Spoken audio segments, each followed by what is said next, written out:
నిన్నటి రోజుతో మనం బాలకాండ పూర్తి చేసుకోగలిగాం.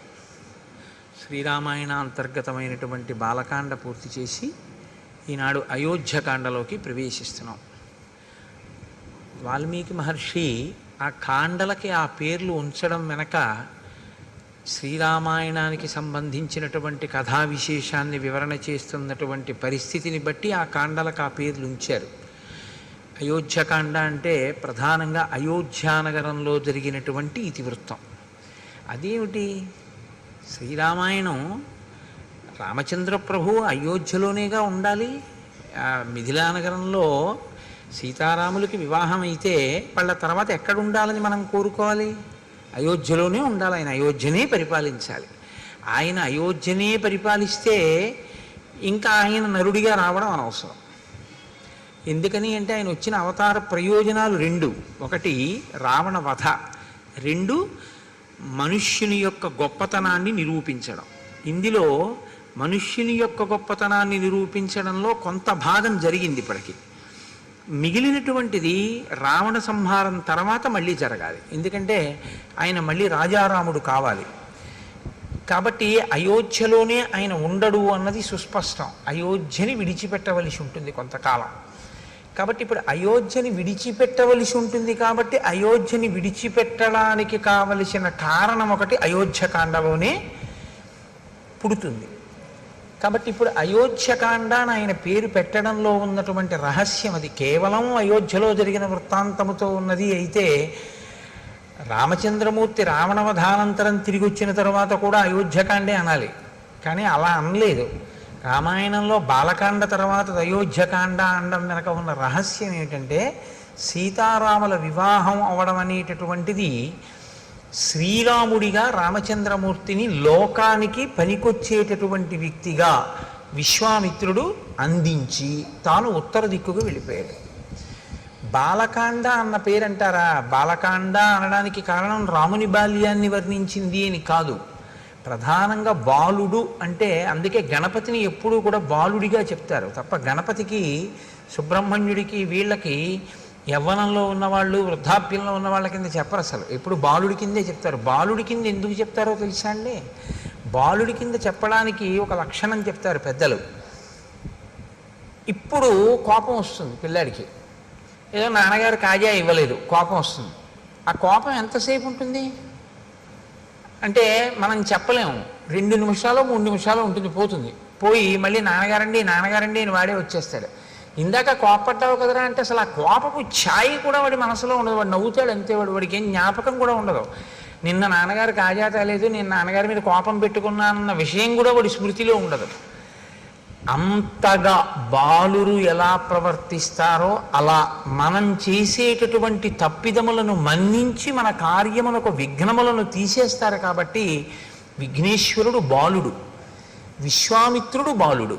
విశ్వామిత్రుడు బాలుడు అంటే అంత స్వచ్ఛమైనటువంటి హృదయము కలిగినటువంటి వాడు, బ్రహ్మర్షిత్వమును పొందినవాడు. బ్రహ్మర్షిత్వమును పొందినటువంటి విశ్వామిత్రుడు రామచంద్రమూర్తిని బాలకాండలో ఉత్తరోత్తరాలోకానికి పనికొచ్చేటటువంటి లోకాభిరాముడుగా ఎలా తయారు చేశాడో చెప్పిన కాండ విశ్వామిత్రుడి యొక్క జీవితాన్ని వర్ణన చేసిన కాండ. కాబట్టి దానికి బాలకాండ అని పేరు. ఇప్పుడు మనం అయోధ్యకాండలోకి ప్రవేశిస్తున్నాం. అయోధ్యకాండ తిక్కన గారి మాటల్లో చెప్పాలంటే ఊర్జిత కథోపేతంబు అంటారు. తిక్కన గారు మహాభారతంలో విరాట పర్వాన్ని ఆంధ్రీకరిస్తూ దాన్ని ఊర్జిత కథోపేతంబు అన్నారు. ఊర్జిత కథోపేతము అంటే ఏమిటో తెలుసా అండి? మంచి బిగితో కూడి ఉంటుందన్నమాట. అంటే నేను తేలిగ్గా మీకు అర్థమయ్యేటో మాట అనాలంటే సస్పెన్స్ అంటే బాగా తెలిసిపోతుంది. ఊర్జితము అంటే ఏం జరుగుతుంది ఏం జరుగుతుంది అని ఉత్కంఠ. అన్నీ బాగున్నట్టుంటాయి కానీ ఎక్కడో ఏదో జరిగిపోతోందని అనుమానం. ఇది ఎటువైపు నుంచి వస్తుంది అన్నది తెలియదు. సాఫీగా నడిచిపోతున్నటువంటి కథ ముడిపడడం మొదలవుతుంది. ముడిపడి ఇది ఎలా ఎక్కడ తేలుతుంది ఎలా తేలుతుంది అని శ్రోతయందు ఒక ఉత్కంఠని సృష్టిస్తుంది. అలా సృష్టించడం ఎక్కడ మొదలైందో దాన్ని ఊర్జిత కథ అని పిలుస్తారు. బాలకాండ ఊర్జిత కథ కాదు యథార్థానికి. ఎందుకంటే అసలు కొడుకులు లేరు, అశ్వమేధం చేస్తానంటే కొడుకు పుడతాడా పుట్టడా అని మీకు అనుమానం ఏం లేదు. ఎందుకు లేదంటే వెంటనే సుమంత్రుడు చెప్పేశాడు, నేను విన్నానయ్యా ఇంతకుముందే బ్రహ్మమానసపుత్రుడు సనత్కుమారుడి దగ్గర నీకు కొడుకు పుడతాడని చెప్పేశాడు. ఋష్యశృంగుడు ఆశీర్వచనం చేసేశాడు, వశిష్ఠుడు ఆశీర్వచనం చేసేశాడు. కాబట్టి కొడుకులు పుట్టేస్తారు. కాబట్టి అందులో ఊర్జిత కథ అనడానికి ఏముంటుంది? బాలకాండలో ఏం ఉండదు. అయోధ్యకాండ దగ్గరికి వచ్చేటప్పటికి ఊర్జిత కథ. అయోధ్యకాండ ఊర్జిత కథగా మనకి ప్రయోజనం ఏమిటో తెలుసా అండి? మనం గృహస్థాశ్రమంలో ఉన్నటువంటి వాళ్ళం. గృహస్థాశ్రమం అనేటటువంటిది బ్రహ్మచర్యము తర్వాత స్వీకరింపబడేటటువంటి ఆశ్రమం. ఈ గృహస్థాశ్రమంలో ప్రధానంగా పురుషుడు లేదా యజమాని లేదా జీవుడు ఏం చేయాలంటే అర్ధకామములను ధర్మబద్ధం చేసుకుని వైరాగ్యాన్ని సంతరించుకునే ప్రయత్నం చెయ్యాలి. కాబట్టి ధర్మం అంతా గృహస్థాశ్రమంలోనే ఉంటుంది. పట్టుకోవలసింది, అనుష్ఠించవలసింది అంతా ఇక్కడే. బ్రహ్మచారిగా ఉన్నప్పుడు ఏమిటంటే గురువుగారి దగ్గర నేర్చుకోవడం ఒక్కటే ధర్మం, అంతే. అంతకుమించి ఇంకా బ్రహ్మచారికి ఏముంటుంది? ఇంకేం ఉండదు ఆయనకి. కానీ గృహస్థాశ్రమంలోకి వచ్చేటప్పటికి చాలా జటిలంగా ఉంటుంది ఆ స్థితి. చాలా జాగ్రత్తగా ఉండవలసి ఉంటుంది గృహస్థాశ్రమంలో. కాబట్టి ఇప్పుడు రాముడు గృహస్థాశ్రమ ప్రవేశం చేశాడు, సీతాదేవిని చేపట్టాడు. కాబట్టి ఇప్పుడు రాముడు ఒక గృహస్థుగా ఎలా ప్రవర్తించి చూపిస్తాడు. ఇప్పటి వరకు ఒక బ్రహ్మచారిగా ఆయన తల్లితో తండ్రితో గురువుతో, తల్లితో తండ్రితో ఆయన ఎంతవరకు సమన్వయం చెందాడు, ఏం మాట్లాడాడు అన్నది పెద్ద అవకాశం మనకి లేదు తెలుసుకోవడానికి. అంతఃపురంలో ఏదో పిల్లలతో మాట్లాడతారు, అది పెద్ద విశేషం ఏం కాదు. కానీ గురువుగారి దగ్గర ఉండి నేర్చుకున్నది ఏదుందో అది ప్రధానం. అది ఒక్కటే ఉంటుంది బ్రహ్మచర్యంలో. గురువుగారు చెప్పింది వింటూ ఉండడం, గురువుగారి దగ్గర నేర్చుకుంటూ ఉండడం. అది జరిగిందా లేదా? జరిగింది బ్రహ్మచారిగా రామచంద్రమూర్తికి. గృహస్థాశ్రమంలోకి వచ్చేటప్పటికీ అనేక విధములైనటువంటి సమస్యలు తలెత్తుతాయి. పాత్ర మారిపోతుంది. ధర్మం భార్య దగ్గరికి వెడితే భర్తృధర్మం, తమ్ముడి దగ్గర నిలబడితే అన్నధర్మం, గురువు దగ్గరికి వెడితే శిష్యధర్మం, తండ్రి దగ్గరికి వెడితే కొడుకు ధర్మం. ఏ ధర్మానికి ఆ ధర్మాన్ని నిలబెట్టుకుంటూ అన్నిటికన్నా సమున్నతమైనటువంటి ధర్మం ఏదుందో, అంటే వేద ప్రోక్తమైనటువంటి ధర్మం ఏదుందో ఆ ధర్మంతో మిగిలినటువంటివి సమన్వయం చేసుకుంటూ వెడుతూ ఉండాలి. ఇది చాలా సంక్లిష్టమైనటువంటి వ్యవస్థ. ఇందులో మనకి పెద్దలు ఏం చెప్తారంటే ఈ ధర్మం అనేది మీరు ఎక్కడ తెలుసుకోవాలి అంటే ఒక్క వేదంలోంచే తెలుసుకోవాలి. ఎందుకంటే ధర్మం చెప్పడానికి అధికారం ఇంకెవరికి లేదు. నేను ధర్మం చెప్తానండి అంటే నాకేం అధికారం లేదు ధర్మం చెప్పడానికి. నేను చెప్పింది ధర్మం అవదు, వేదం చెప్పింది ధర్మం అవుతుంది. వేదం చెప్పింది ధర్మం అయితే వేదం చదివి తెలుసుకోగలిగినటువంటి ప్రజ్ఞ ఇవాళ ఎంతమందికి ఉంటుంది? వేదంలో ధర్మం ఇలా ఉంది అని మనం ఎలా చెప్పగలం? చెప్పలేం. కాబట్టి ఋషులు ఏం చేశారంటే స్మృతులు కింద తీసుకొచ్చారు. గౌతముడు ఒక స్మృతి రచన చేశాడు, దాన్ని గౌతమ స్మృతి అంటారు. యాజ్ఞవల్కుడు ఒక స్మృతి చేశాడు, యాజ్ఞవల్క స్మృతి, అత్రి స్మృతి. ఇలా స్మృతులు వచ్చాయి. స్మృతులు ఏం చేస్తాయంటే వేదంలో ఉన్నటువంటి ధర్మసూత్రములను క్రోడీకరించి వాటిని అందంగా ఒక పొందికతో తీసుకొస్తారు. దానికి స్మృతి అని పేరు. శృతి స్మృతి రెండు విరుద్ధంగా ఉండవు. శృతిని స్మృతి అనుసరిస్తుంది. శృతిని స్మృతి ఎక్కడైనా తిరస్కరిస్తే దాన్ని మనం పాటించవలసిన అవసరం ఉండదు, ఎందుకంటే అది ధర్మ విరుద్ధం అవుతుంది. అసలు ధర్మ విరుద్ధమైన విషయాన్ని ఋషి ప్రతిపాదించడం. కాబట్టి శృతికి స్మృతికి మధ్యలో ఏదైనా భేదం ఉందా అంటే అది ఉన్నట్టు నీకు కనపడుతోందేమో, కానీ పెద్దల దగ్గర ఆశ్రయించి నువ్వు తెలుసుకుంటే ఆ భేదం ఉండే అవకాశం పెద్దగా ఏమి ఉండదు. ఋషి ఎప్పుడూ మన ప్రయోజనం కొరకే మాట్లాడతారు. కాబట్టే రఘువంశ కావ్యంలో కాళిదాసు గారు ఓ మాట అంటాడు, వేదాన్ని స్మృతి ఎలా అనుసరించిందో అలా నందినీ ధేనువుని దిలీప మహారాజు అనుసరించాడు అన్నాడు. శృతేరివార్థం స్మృతి రన్వగచ్చత్ అన్నాడు. శృతి యొక్క అర్థం వేదం ఏం చెప్పిందో దాన్ని స్మృతి అనుసరించినట్లు దిలీపుడు ఆ గోవుని నందినీ ధేనువుని అనుసరించాడు అన్నాడు. కాబట్టి ఇప్పుడు ధర్మాన్ని పాటించాలి, స్మృతులన్నా తెలిసి ఉండాలి, వేదమన్నా తెలిసి ఉండాలి. నాకు వేదము తెలియదు, స్మృతులు తెలియదు, మరి ఏం తెలుసుకుంటే ధర్మం తెలుస్తుంది? వేదోపబ్రహ్మణమైనటువంటి రామాయణంలో రాముడు ధర్మమూర్తి అయ్యాడు. ఎలా అయ్యాడు? పుట్టుక చేత ధర్మమూర్తి కాలేదు, ధర్మాన్ని అనుష్ఠించి ధర్మమూర్తి అయ్యాడు. కాబట్టి ఇప్పుడు నీవు శ్రీరామాయణం అయోధ్యకాండ ప్రత్యేకించి బాగా అర్థమైతే నీకు అనేకమైనటువంటి ధార్మిక విషయముల మీద అనుమానాలు తీరిపోతాయి. కానీ మీరు దాన్ని చాలా జాగ్రత్తగా అర్థం చేసుకోవలసి ఉంటుంది. అర్థం చేసుకుంటే మాత్రం అసలు గృహస్థాశ్రమంలో ఎలా బ్రతకాలి, ఎలా ఉంటాయి విషయాలు అన్నదాన్ని అసలు అయోధ్యకాండ ఆవిష్కరించినట్లుగా శ్రీరామాయణంలో మిగిలిన కాండలు చూపించలేవు. ఎందుకంటే సుందరకాండ ఉపాసన కాండ, అయోధ్యకాండ గృహస్థాశ్రమ ధర్మములను వివరించేటటువంటి కాండ. అందుకే అయోధ్యకాండ ప్రధానంగా ఎవరు విని తీరాలి అంటే గృహస్థాశ్రమంలో ఉన్నటువంటి వాళ్ళందరూ వినాలి, గృహస్థాశ్రమంలోకి వెళ్ళే వాళ్ళందరూ వినాలి. అంటే మినహాయింపు ఎవరికి ఉంటుంది? బహుశా ఉంటే శ్రీరామాయణాన్ని ఆదరణతో వినేటటువంటి సన్యాసికి తప్ప మిగిలిన వాళ్ళందరూ వినవలసింది. అంత గొప్ప కాండ అయోధ్యకాండ. కాబట్టి ఊర్జిత కథోపేతంబు ఇక్కడే రసకందాయంగా ఉంటుంది. అంటే కథ ఒక కొత్త పుంత తొక్కి అవతార ప్రయోజనం వైపుకి నడుస్తుంది. అది ఎలా నడుస్తుందో, ఎంత గమ్మత్తుగా నడుస్తుందో మీరు ఇప్పుడు అవధరించేటటువంటి ప్రయత్నం చేద్దురు. కానీ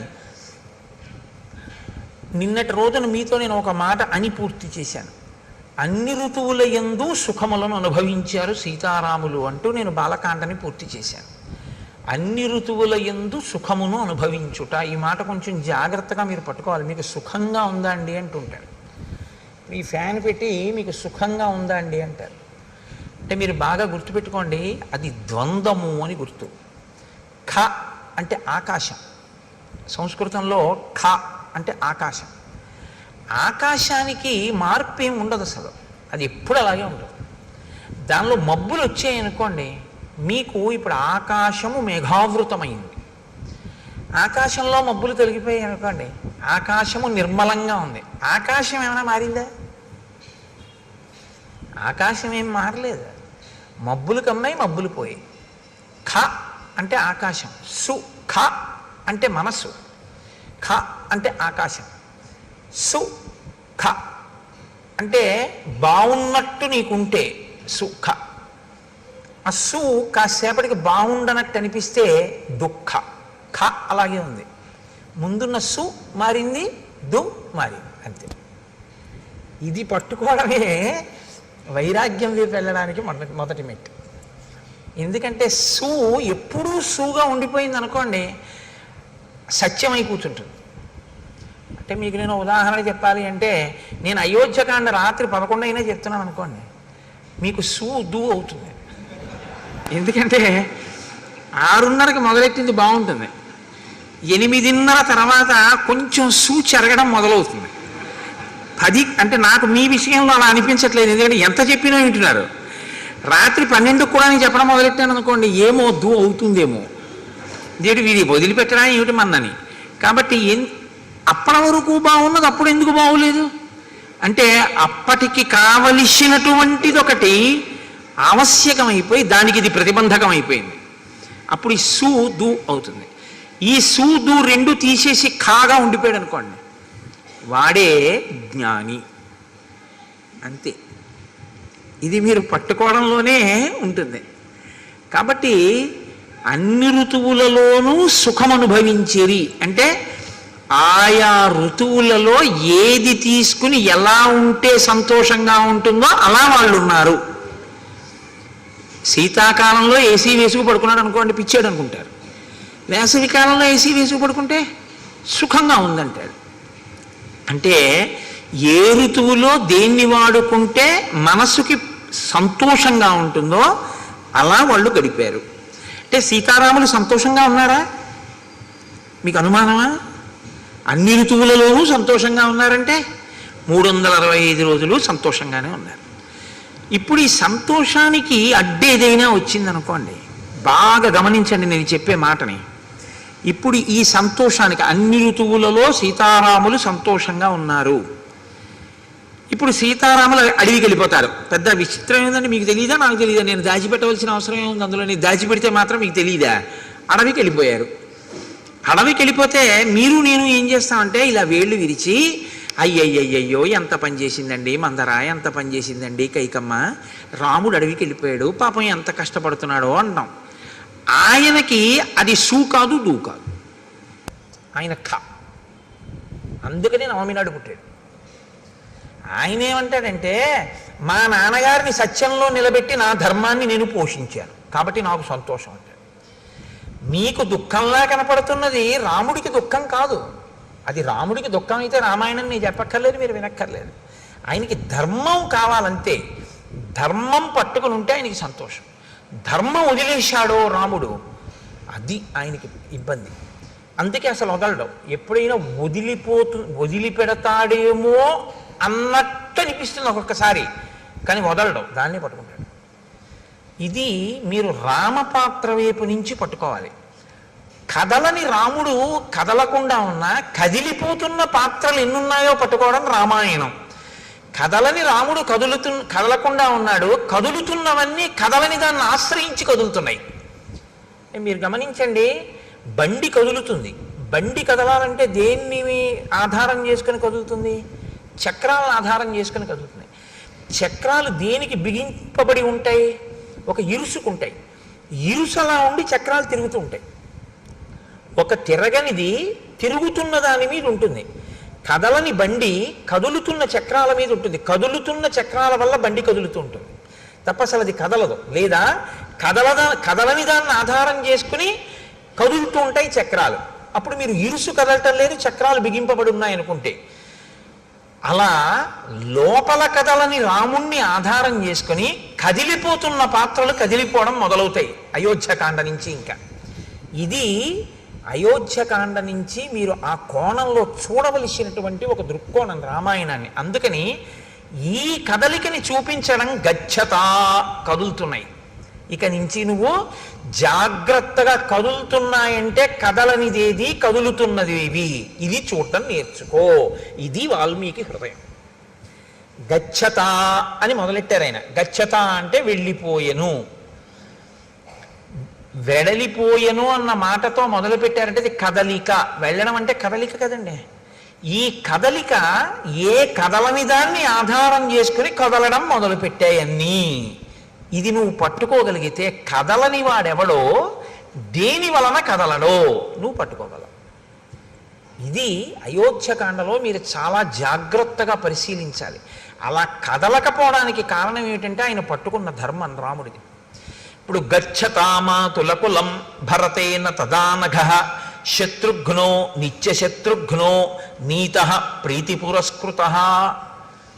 గచ్చత మాతుల కులం. మాతుల కులం అంటే మేనమామ గారి ఇల్లు. భరతుని యొక్క మేనమామ యుధాజిత్, కేకయరాజు యొక్క కుమారుడు.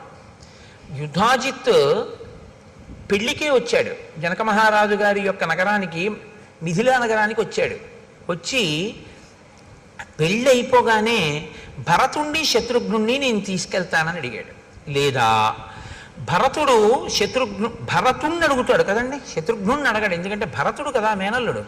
కాబట్టి భరతుణ్ణి అడుగుతాడు, ఒరే నిన్ను తీసుకెళ్దామని వచ్చాను రా, నీ పెళ్ళి అన్నారు అక్కడికి వచ్చాను, పెళ్ళి అయిపోయింది కదా, ఏదో నిన్ను తీసుకెళ్ళి సరదాగా నీతో గడపాలనుంది నాకు కొన్నాళ్ళు, అందుకు వచ్చాను, కాబట్టి నిన్ను తీసుకెళ్దాం అనుకుంటున్నాను అంటే భరతుడు తప్పకుండా వస్తాను మామయ్య అంటే కదా దశరథుడిని అడగడం వెళ్తానని. మీరు బాగా ఆలోచించండి. ముందు అసలు భరతుడు ఒప్పుకుంటే కదండి దశరథ మహారాజు గారిని అడగడం. దశరథ మహారాజు గారు భరతుడిని పిలిచి నువ్వు మీ మేనమామ ఇంటికి వెళ్ళిపోని అనరు. ఎందుకనరు? ఒక్కటే కారణం, కొత్తగా పెళ్ళయింది.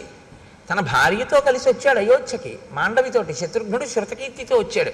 పిలిచి ఒరే మీ ఇద్దరు మేనమామ ఇంటికి వెళ్ళండి రా అని ఎందుకంటాడు ఆయన మధ్యలో? అనడు. కాబట్టి ఇప్పుడు యుధాజిత్తు భరతుడిని అడిగాడు, భరతుడు దశరథుడిని అడిగాడు, దశరథుడు వెళ్ళన్నాడు. ఇది ఊర్జిత కథోపేతంబు. అలా అంటాడా ఏ తండ్రి అయినా?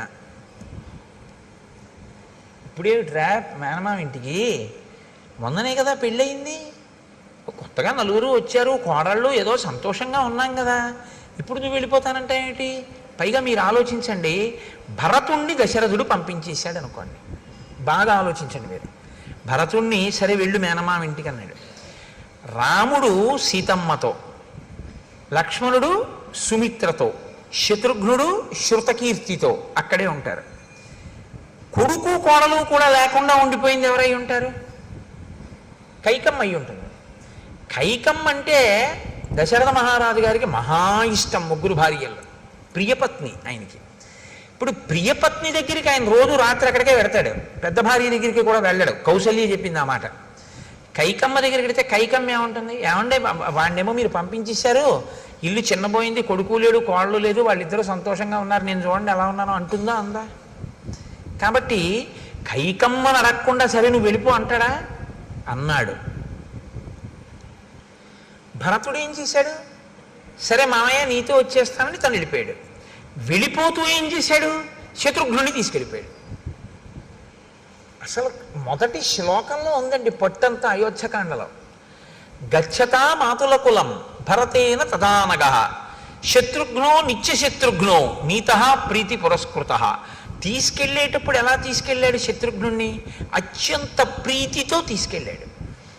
అత్యంత ప్రీతితో తీసుకెళ్ళడం దోషం కాదు, కానీ శ్రీరామాయణాన్ని మీరు జాగ్రత్తగా పరిశీలనం చేస్తే మాండవి శృతకీర్తి కూడా భరత శత్రుఘ్నులతో యుధాజిత్ ఇంటికి వెళ్ళినట్టు కనపడదు. భరతుడు తన మేనమామ ఇంటికి వెళ్తున్నాడు, శత్రుఘ్నుడికి యుధాజిత్తు మేనమామ కాడు. కానప్పుడు శత్రుఘ్నుడిని భరతుడు ఎలా పిలిచాడు? రమ్మని పిలిచాడు. శత్రుఘ్నుడు ఎలా వెళ్ళిపోయాడు? వెళ్ళిపోయిన వాడు ఇప్పుడు రమ్మన్నాడు, ఏమిటి రమ్మని బాగుంటుందా అని ఏమాత్రం అనుకోకుండా ప్రీతితో వెళ్ళిపోయాడు, ప్రీతితో తీసుకెళ్ళిపోయాడు. అంటే భరత శత్రుఘ్నుల మధ్య ఉన్న అన్యోన్యత ఎంత గొప్పదంటే, భరతుడు ఎక్కడుంటే శత్రుఘ్నుడు అక్కడ ఉంటాడు. కథని కథగా వినండి అంతే మీరు. నేను అదే మీకు మనవి చేసింది, శ్రీరామాయణాన్ని మీరేం పెద్ద చిలవల పలవలు చెయ్యక్కర్లేదు, కథని కథగా వినండి, అది అమృత ఫలం అంతే. ఎందుకంటే అది జరిగిన కథ, వాల్మీకి మహర్షి ఆచమనం చేసి దర్శనం చేసి రాశారు. మళ్ళీ మీరెందుకు దానికి కొత్త వన్నెలద్దడం ఏం అక్కర్లేదు, ఉన్నవి వినండి చాలు. ఉన్నది వింటే మీకు అమృతం లభిస్తుంది. అవతార ప్రయోజనం నెరవేరడానికి కథ ఎలా బిగుస్తోందో చూడండి. ఇప్పుడు వీళ్ళిద్దరి మధ్య సఖ్యత ఉంది. మిగిలిపోయిన వాళ్ళిద్దరు ఎవరు? రామలక్ష్మణులు మిగిలిపోయారు. వాళ్ళిద్దరు ఎక్కడున్నారు? అయోధ్యలో ఉన్నారు. వాళ్ళిద్దరి భార్యలు ఎక్కడున్నారు? అయోధ్యలో ఉన్నారు. భరత శత్రుఘ్నుల భార్యలు ఎక్కడున్నారు? అయోధ్యలోనే ఉన్నారు. పంపించిన దశరథుడు ఏదైనా మనసులో వాళ్ళు ఇక్కడ ఉండడం ఇష్టం లేక పంపాడా? వెళ్ళిపోయిన వాళ్ళు పెళ్ళవగానే ఏదైనా మనసు మారి మనం ఇక్కడ ఎందుకు, మనం మేనమామ ఇంటికి వెళ్ళిపోదామని వెళ్ళారా? ఇప్పటి వరకు ఇలాంటి అనుమానాలు ఏం లేవు రామాయణంలో కదండి. రామాయణం జరుగుతున్నప్పుడు దశరథుడి అంతఃపురం పక్కింట్లో మీరు ఉన్నారని ఊహిస్తే లోకం విషయాలు మనకు ఎక్కువ కావాలి కాబట్టి మనం ఆ కోణంలో ఆలోచించినప్పుడు దశరథుడు వెళ్ళమన్నాడా? పెళ్ళవగానే ఏమైనా మార్పు వచ్చి ఎవరి గొడవ వాళ్ళు చూసుకుంటూ ఏమైనా భరత శత్రుఘ్నులు ఇద్దరు వేరే వెళ్ళారా? మళ్ళీ ఇందులో కొత్త గొడవ ఏమిటంటే, భరత శత్రుఘ్నులు అన్నదమ్ములు గారు, ఒక తల్లి బిడ్డలు కారు, నలుగురు ఒక తండ్రి బిడ్డలు, కానీ నలుగురు ముగ్గురు తల్లుల బిడ్డలు. ఇందులో రామలక్ష్మణులు ఓ తల్లి బిడ్డలు మిగిలిపోయి శత్రుఘ్నులు ఓ తల్లి బిడ్డలు వెళ్ళిపోతే ఏదో ప్రమాదాన్ని మీరు శంకించవచ్చు. రాముడి దగ్గర సుమిత్ర కొడుకున్నాడు, భరతుడి దగ్గర సుమిత్ర కొడుకే ఉన్నాడు. సుమిత్రకి ఇద్దరు బిడ్డలు, లక్ష్మణుడు శత్రుఘ్నుడు. ఒకడు రాముడితో ఉన్నాడు, ఒకడు భరతుడితో ఉన్నాడు. ఒక తల్లి బిడ్డలే అయినా కూడా ఏమంటే రాజ్యం కదా, అధికారం కదా, వాళ్ళిద్దరి మధ్య మళ్ళీ పొసగలేదు.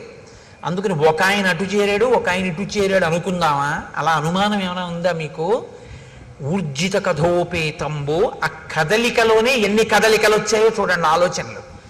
భరతుడు అక్కడ కదిలితే శత్రుఘ్నుణ్ణి తీసుకుని వెళ్ళిపోతే ఎంత కదిలిందో చూడండి కథ, ఎన్ని ఆలోచనలు కదిలేయో చూడండి. ఇప్పటి వరకు అలా ఏమైనా అవకాశం ఉందా ఎక్కడైనా?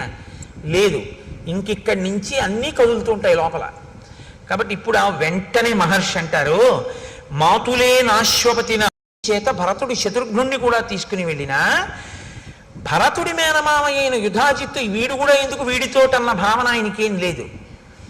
ఈ ఇద్దరు పిల్లలకి యుధాజిత్ ఇంటికి వెళ్ళిపోయేటప్పుడు నేను అన్నయ్యతో వెళ్ళడం ఎందుకని శత్రుఘ్నుడికి లేదు, ఇప్పుడు తమ్ముడిని తీసుకెళ్ళడం ఎందుకని భరతుడికి లేదు. అంటే అందరి మనసులు నిర్మలంగానే ఉన్నాయా? మరి ఎందుకు తీసుకెళ్ళినట్టు యుధాజిత్తు? ఒక్క కారణం చేత మాత్రమే తీసుకెళ్ళాడు, మేనమామగా తన ముద్దు చెల్లించుకోవడానికి. అంతకన్నా నువ్వు అనుమానాలు ఏమీ పెట్టుకోవద్దు. మహర్షి వేసినటువంటి సంకేతం. నువ్వు అంతకన్నా ఏమైనా అనుమానాలు పెట్టేసుకుంటావేమో, అక్కర్లేదు. ఎందుకని? పుత్రస్నేహేన లాలిత, మాతులే నాశ్వపతిన. అశ్వపతి యుధాజిత్తుకున్న మారుపేరు. కేవలం మేనమామల ముద్దు, మేలైన ముద్దు, తాతలకు తా ముద్దు, తాను అబ్బాయి అని జానపదం. మేనమామల ముద్దు మేలైన ముద్దు, అందుకని మేనమామ తీసుకెళ్ళాడు. వాళ్ళు వెళ్ళారు. వెళ్ళిన వాళ్ళు అక్కడికి వెళ్ళిపోయారు కదా పెళ్ళవగానే. మరి భార్యల మీద కానీ తండ్రి మీద కానీ వాళ్ళంత ప్రేమ లేని వాళ్ళ? మరి రామలక్ష్మణులు ఉన్నారు, వాళ్ళిద్దరు వెళ్ళిపోయారు. తల్లిదండ్రుల మీద ఏమండి మీరు ఏమైనా చెప్పండి కానీ రామలక్ష్మణులకి ప్రీతి ఎక్కువ, అందుకే వాళ్ళు పాపం ఎప్పుడు విడిచిపెట్టి వెళ్ళలేదు. వాళ్ళిద్దరూ మాత్రం చూడండి తగుదనమ్మా అని మేనమామ గారి ఇంటికి వెళ్ళిపోయారని మీరు అంటారేమో.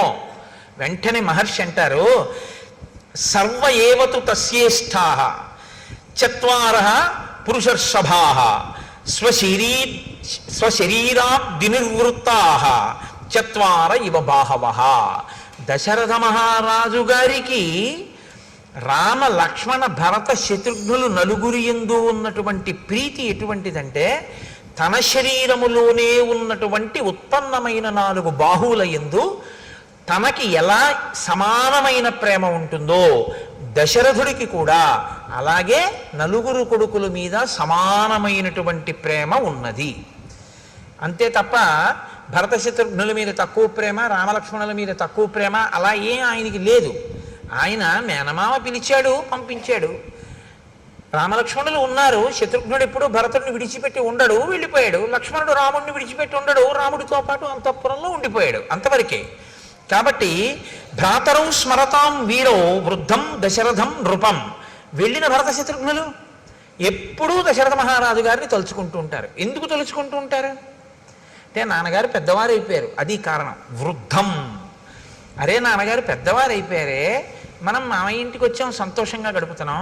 కానీ పెద్ద ఆయన పాపం నాన్నగారి దగ్గర మనం ఉంటే నాన్నగారు సంతోషించి ఉండేవారు, నాన్నగారికి మనం శుశ్రూష చేసి ఉండేవాళ్ళం, ఇక్కడికి వచ్చాం, పెద్దవారు నాన్నగారు ఎలా ఉన్నారో అని వాళ్ళు నాన్నగారిని తలుచుకుంటూ ఉంటారు తప్ప వాళ్ళకి ఇంకా ఏ విధమైనటువంటి అన్యమైన ఆలోచన వాళ్ళకి లేదు.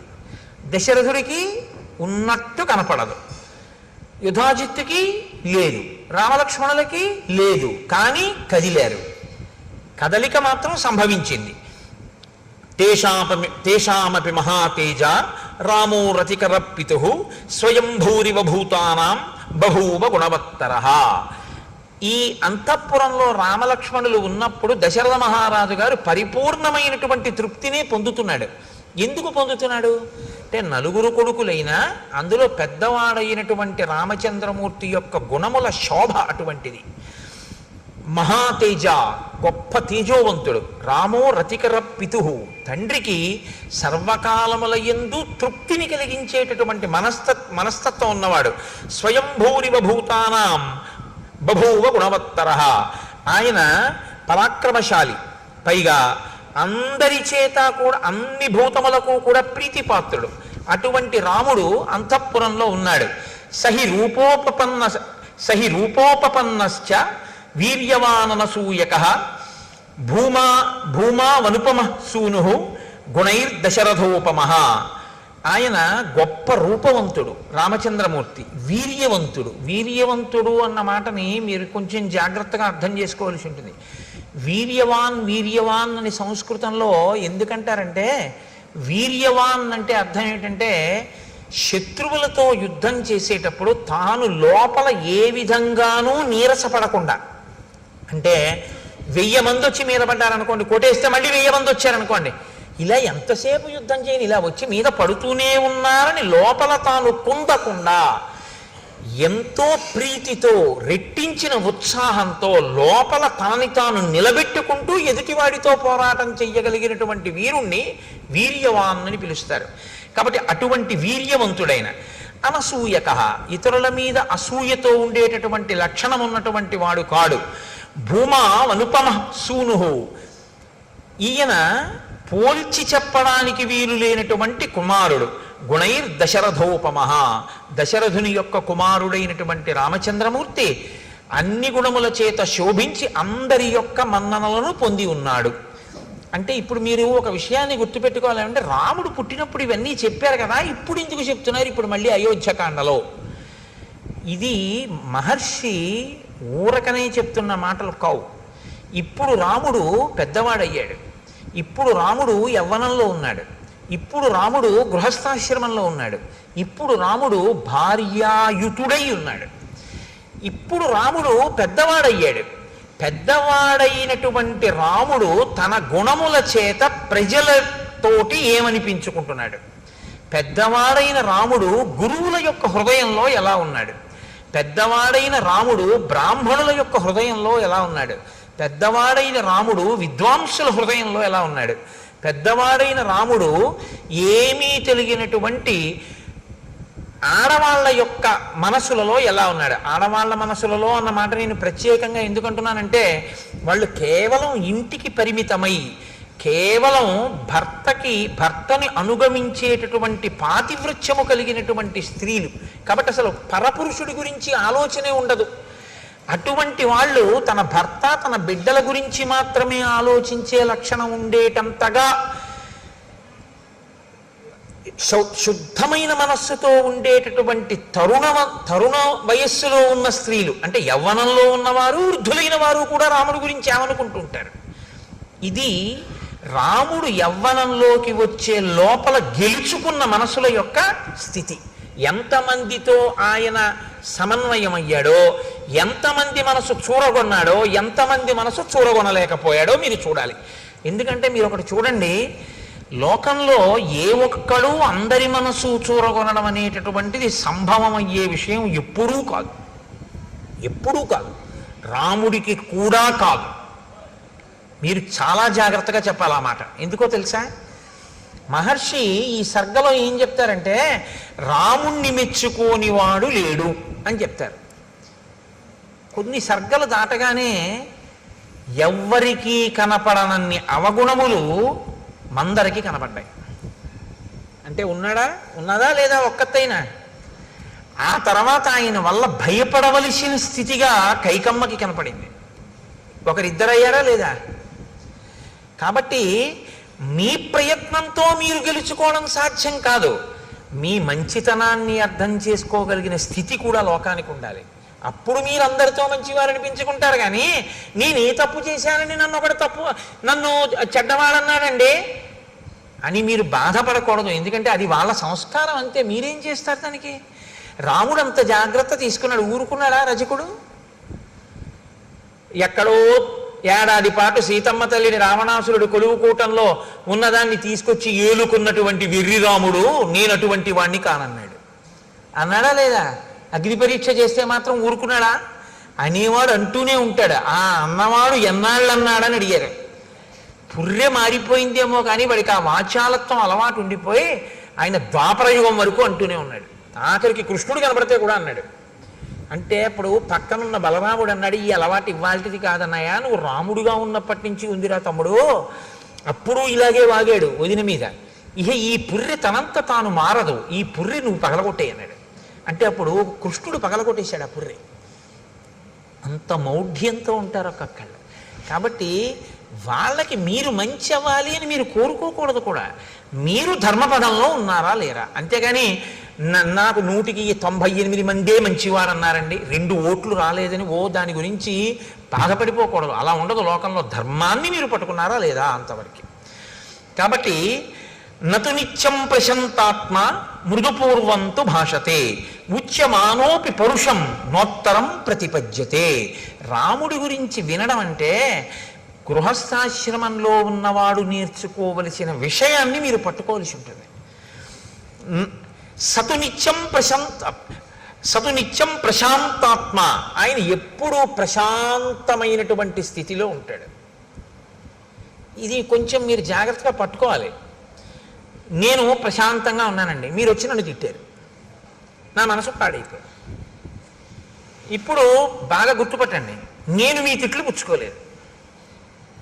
ఏమైంది? మీరు పాడయ్యారు కదా. ఇన్ని తిట్టినా వాడు చూడరా హాయిగా వెళ్ళిపోతున్నాడు, వాడు ఏం పట్టించుకోవడం, ఇంకా బీపీ మీకే వస్తుంది కదా. అంటే ఏది పుచ్చుకోవచ్చో ఏది పుచ్చుకోకూడదో దాన్ని, పుచ్చుకోవలసిన దాన్ని పుచ్చుకోక్కర్లేదనుకున్న దాన్ని పుచ్చుకోక్కర్లేకుండా పక్కగా వదిలేయగలిగిన ప్రజ్ఞ అంటే అది సద్విమర్శ అయి మంచి అయితే పుచ్చుకుని, అప్పుడు అది మీరు తీసుకోవాలి, ఇది మనం మార్చుకోవలసింది అనుకుంటే పుచ్చుకుని మార్చుకుంటారు, బాధపడవలసిన అవసరం ఉంది. ఇది మనం పుచ్చుకోవలసిన అవసరం ఉన్నది కాదు అనుకుంటే మీరు దాన్ని వదిలిపెట్టేస్తారు. ఇప్పుడు బాధపడవలసిన అవసరమే ఉంది. మీరు పట్టుకున్నారో లేదో. అలా ఉంటే మీరు ప్రశాంతాత్మ. అలా కాకుండా మీకు పనికొచ్చేదే చెప్పాడు ఒక ఆయన, ఏమండి అలా ఉండకండి, కొంచెం మీరు అనుకుంటున్నారు కానీ కాస్త మీరు అలా ఉండడం వల్ల ఇబ్బంది ఉంటుంది, మీరు కొంచెం ఆ పద్ధతి మార్చుకుని ఇలా ఉండండి అన్నాడు. మీరు కొంచెం పరిశీలనం చేస్తే నిజమే, నేను అలా చేయడం కన్నా ఇలా చేస్తే బాగుంటుందేమో అనిపించింది, అప్పుడు మీరు అలా చేయండి, ప్రశాంతాత్మ.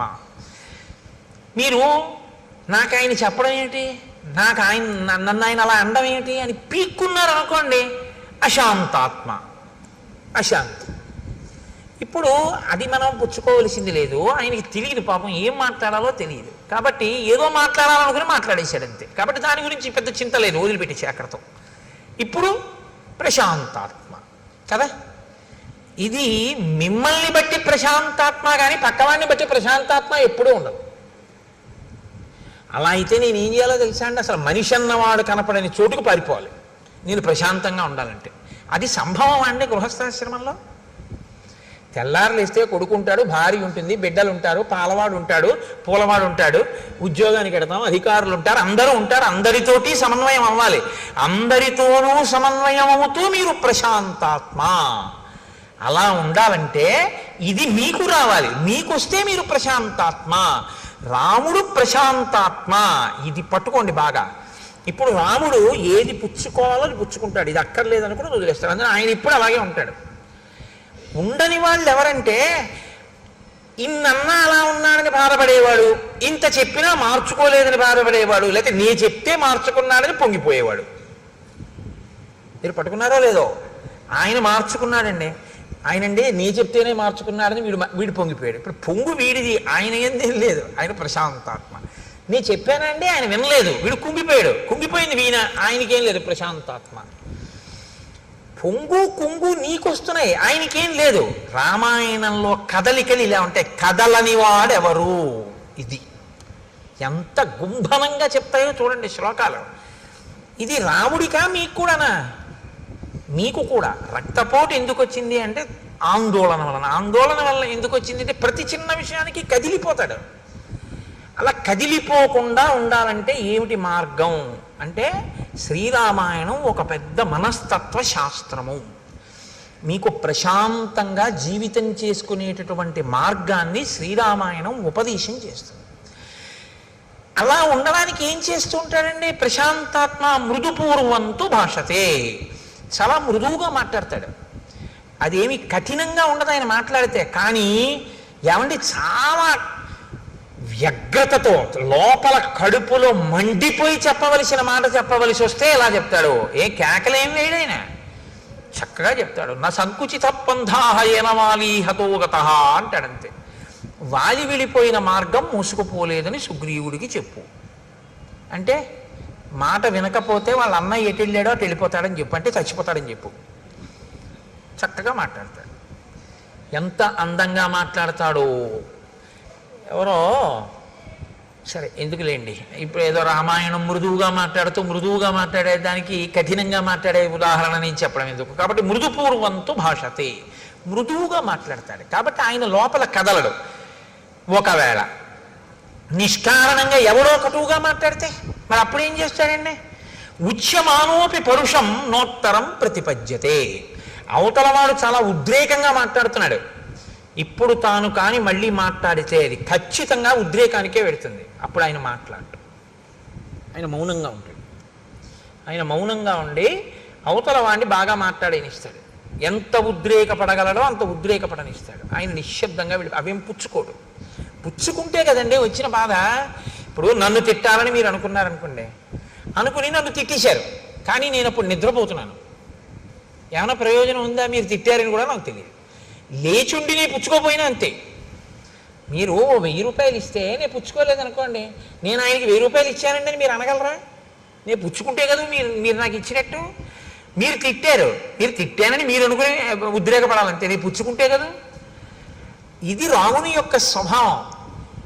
ఇది యథార్థానికి ఏంటంటే రాముడు అలా ఉన్నాడంటే ప్రశాంతాత్మ, నువ్వు కూడా అలా ఉండాలనుందా? రాముడు ఇలా ఉన్నాడు, నువ్వు అలా ఉండు. మార్గాన్ని చెప్తున్నారు మహర్షి. ఎందుకంటే గృహస్థాశ్రమంలో మనం వివిధమైనటువంటి వ్యక్తులతోటి సందర్భంలోకి వస్తాం. నాకు ఒక మిత్రుడు ఉండేవాడు, ఎప్పుడూ ఎవరినో ఒకళ్ళని తిట్టేవాడు. రోజు ఆఫీసులో రోజు దెబ్బలాడేవాడు. మొన్న మా అమ్మాయి పెళ్లి భోజనానికి వస్తే నేను అన్నాను కూడా, నీ గురించి ఉపన్యాసంలో చెప్తున్నాను ఆయన ఈ మధ్యని. అంటే అతను అన్నాడు, నేను రోజున అన్నాను, ఏమయ్యా నువ్వు రోజు ఎవరో ఒకరితో దెబ్బలాడతావు కదా, అసలు ఎవ్వరూ దెబ్బలాడకుండా నువ్వు దెబ్బలాడినా మౌనంగా ఉన్నారనుకో, ఏం చేస్తావయ్యా, ఎలా దెబ్బలాడతావు అన్నాను. దెబ్బలాడకపోతే నాకు నిద్ర పట్టదండి కోటేశ్వరారు అనేది. మరి దెబ్బలాడకపోతే ఎవ్వరూ దెబ్బలాడకుండా అందరూ మౌనంగా ఉన్నారు, నువ్వేమన్నా ఊరుకున్నారు, ఏం చేస్తావు అన్నాను. మా ఆవిడితో దెబ్బలాడతానన్నాడు. మీ ఆవిడ దెబ్బలాడకపోతే అన్నాను. మా ఆవిడితో ఎలా దెబ్బలాడాలో నాకు తెలుసు అన్నాడు. నేను తెల్లబోయాను, ఎలా దెబ్బలాడతావు అన్నాను. ఆవిడని ఎలా దెబ్బలాడగలవు నువ్వు ఆవిడితో అన్నాను.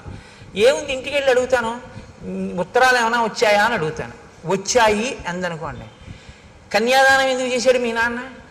కన్యాదానం చేసి నాతో పంపడం ఎందుకు, రోజుకో ఉత్తరం రాయడం ఎందుకు, నీకేమో పుట్టింటి మీద వ్యామోహం కల్పించడం ఎందుకు, నిమిషానికోసారి నువ్వు పుట్టింటికి ఎడతాను అనిపించేటట్టుగా చేయడం ఎందుకు, ఎందుకు ఆపాటి దానికి ఆ పుట్టింట్లోనే ఉంచుకోపోయాడా, ఎందుకు ఇచ్చినట్టు పిల్లలని చెప్పి అయిన దానికి కాని దానికి చెలరైపోతాను అలా మెట్ల మీద. ఆవిడ కోపం వచ్చేదో ఉంటుంది. నేను అన్నాను, మరి ఉత్తరం రాయిపోతే అన్నాను. కన్యాదానం చేసేసాడుగా, ఇంకా ఏమైపోతాయి ఆయనకి ఎందుకు, ఓ క్షేమంగా ఉన్నావా ఏమిటని కూడా ఉత్తరం రాయడు. ఎంత గొప్ప నాన్నే మీ నాన్న అంటానన్నాడు. అయ్యి బాబోయ్ నాయన నీతో చాలా కష్టం రా అన్నాడు. కాబట్టి అలా ఉన్నాడనుకోండి, మీరేం చేస్తారు దానికి? అప్పుడు రాముడు ఏం చేస్తాడంటే మౌనంగా ఉంటాడు అన్నారు మహర్షి. నోత్తరం ప్రతిపద్యతే, ఏమీ మాట్లాడ్డు, నిశ్శబ్దంగా ఉంటాడు. ఆయన నిశ్శబ్దంగా, నేను మాట్లాడను, జవాబు చెప్పను ఇప్పుడు, అంతే, అలా ఉంటాడు. కథంచిదుపకారేణ కృతే నైకేన తుష్యతి నస్మరత్యపకారాణం శతమప్యాత్మవత్తయ. కథంచిదుపకారేణ, కథంచి అంటే కావాలని చేసింది కాదు, అనుకోకుండా చేసిన ఉపకారం. అనుకోకుండా ఆయన వల్ల ఒక ఉపకారం జరిగింది, కావాలని చేద్దామని చేసిన ఉపకారం ఏం కాదది. కథంచిదుపకారేణ కృతే నైకేన తుష్యతి, అలాంటి ఉపకారం ఒక్కటైనా సరే ఎంతో సంతోషపడిపోతాట. గుర్తుపెట్టుకుని ఆయనండి నాకు ఈ ఉపకారం చేశారు, ఆయనండి నాకు ఈ ఉపకారం చేశారంటట. నిజంగా ఆయన ఏం కావాలని ఏం చేయలేదు. ఏదో రాముడు నేను ఓ దగ్గర కూర్చున్నాం అనుకోండి, రాముడు టికెట్ కొనుక్కుందామని ఎడుతున్నాడు, రాముడు పెట్టి నా పెట్టి పక్కన పెట్టాడు, నాకేం చెప్పలేదు, వెళ్ళిపోయాడు. ఈలోగా ఓ దొంగ అటుగా వచ్చాడు, ఆ పెట్టి పట్టుకెడదాం అనుకుని నా పెట్టే అనుకుని పట్టుకెళ్ళలేదు, పక్క వాళ్ళ పెట్టి పట్టుకుని వెళ్ళబోయాడు, పట్టుకున్నారు, కొట్టారు. కొడుతుంటే అసలు నేను ఆ పెట్టి జోలికి వెళ్దాం అనుకున్నాను, ఆ పెట్టి అటుకుపోతే పోయేది, టికెట్ కోసం వెళ్ళాడు, ఆయన పెట్టి అనుకుని నేను ఎత్తుకుపోలేదన్నాడు. ఇప్పుడు రాముడు అనుకుంటాట, నేను ఆయనకి అప్పచెప్పపోయినా నా పెట్టె ఆయన పెట్టె పక్కన పెట్టడం వల్ల నా పెట్టె దొంగతనం కాకుండా రక్షింపబడింది. ఇప్పుడు నేనేమైనా రక్షించాను ఆయన పెట్టెని, ఆయన నాకు అప్పచెప్పాడా, నేను రక్షించానా? నేను రక్షించలేదు. ఆయన పెట్టె నా పెట్టె పక్కన పెట్టాడు, దొంగడు అనుకున్నాడు, రెండు పెట్లు నావనుకుని. నీ చెయ్యాలని చెయ్యకపోయినా ఉపకారం నా వలన అనుకోకుండా ఒక ఉపకారం జరిగినంత మాత్రం చేత దాన్ని తలుచుకో మహానుభావుడు ఎంత ఉపకారం చేశాడో అని కృతజ్ఞతతో పొంగిపోతుంటాట రాముడు. కథంచిదుపకారేణ కృతేనైకేన తుష్యతి నస్మరత్యపకారాణం శతమప్యాత్మవత్తయ. కావాలని 100 అపకారాలు చేశాడు వాడు, చిరునవ్వు నవ్వుతాడు అది గుర్తొచ్చినప్పుడు. ఇచ్చివాడు పాన్లిద్దరూ తెలియనితనం, ఏం చేస్తాం అమాయకత్వం అంటే అంతే. అంతేకాని అది తలుచుకుని వ్యగ్రత పడిపోతాడు, ఎంత పని చేసేశాడని ఓ దాని మీద పీకేసుకుని ఆందోళన పడిపోట. మీరు చూడండి, రామాయణం విన్నంత తేలిక కాదు. కొందరి ఇళ్లలో ఒకసారి దయానంద సరస్వతి మహారాజ్ దగ్గరికి ఒక ఆవిడ వెళ్ళి ఓ మాట అడిగారు, మీరు భగవద్భక్తి కలిగినటువంటి వాళ్ళ వల్ల ప్రశాంతత ఉంటుందంటారు, మా అత్తగారు ప్రతిరోజు 2 గంటలు పూజ చేస్తుంది, మిగిలిన 22 గంటలు తిరుగుతూనే ఉంటుంది, మరి 2 గంటల పూజ వల్ల ఉపయోగం ఏమిటని అడిగింది ఆవిడ. అంటే దయానంద సరస్వతి అన్నారు, ఆ పూజ వల్ల నువ్వు 2 గంటలు ప్రశాంతంగా ఉండడమే అన్నారు. కాబట్టి శతమప్యాత్మవత్తయ, 100 తప్పులైనా సరే రాముడు పట్టించుకోట, ఆత్మవత్తయ, తాను ఆ స్థితిలో ఉంటాడు కాబట్టి అవతల వాళ్ళ అమాయకత్వాన్ని క్షమించేస్తాడు. మా అబ్బాయి అండి, నేను తొడ మీద కూర్చోబెట్టుకుంటే వాడు లాగి నన్ను లెంపకాయ కొట్టాడు. చిన్న పిల్లాడు, వాడికి ఏం తెలుసు? వాడికి నాన్నగారి గడ్డం చూసాడు, దేవుడు కొత్తగా నాన్నగారి గడ్డం పెంచారనుకున్నాడు, ఆ గడ్డం పట్టుకోపోయి ఓ లెంపకాయ కొట్టాడు. చుర్రమంది నాకు. నేను లాగి లెంపకాయ కొడతానా? ఆ చెయ్యి తీసి, అమాయకత్వం తెలియదు పిల్లాడికి, ఇలా అన్నాడు. ఎంత దెబ్బ తగిలిందిరా అని ఓ ముద్దు పెట్టుకుని, నాన్న కొట్టకు అన్న, 2 చేతులు నా చేతితో పట్టుకుంటాను కాసేపు. అలా కొట్టకూడదు. దెబ్బ తగిలింది చూసా, నీ పెట్టిందా లేదా? ఎందుకు మన్నించగలిగాను? నా బిడ్డ అమాయకుడు, వాడికి ఏం తెలుసు?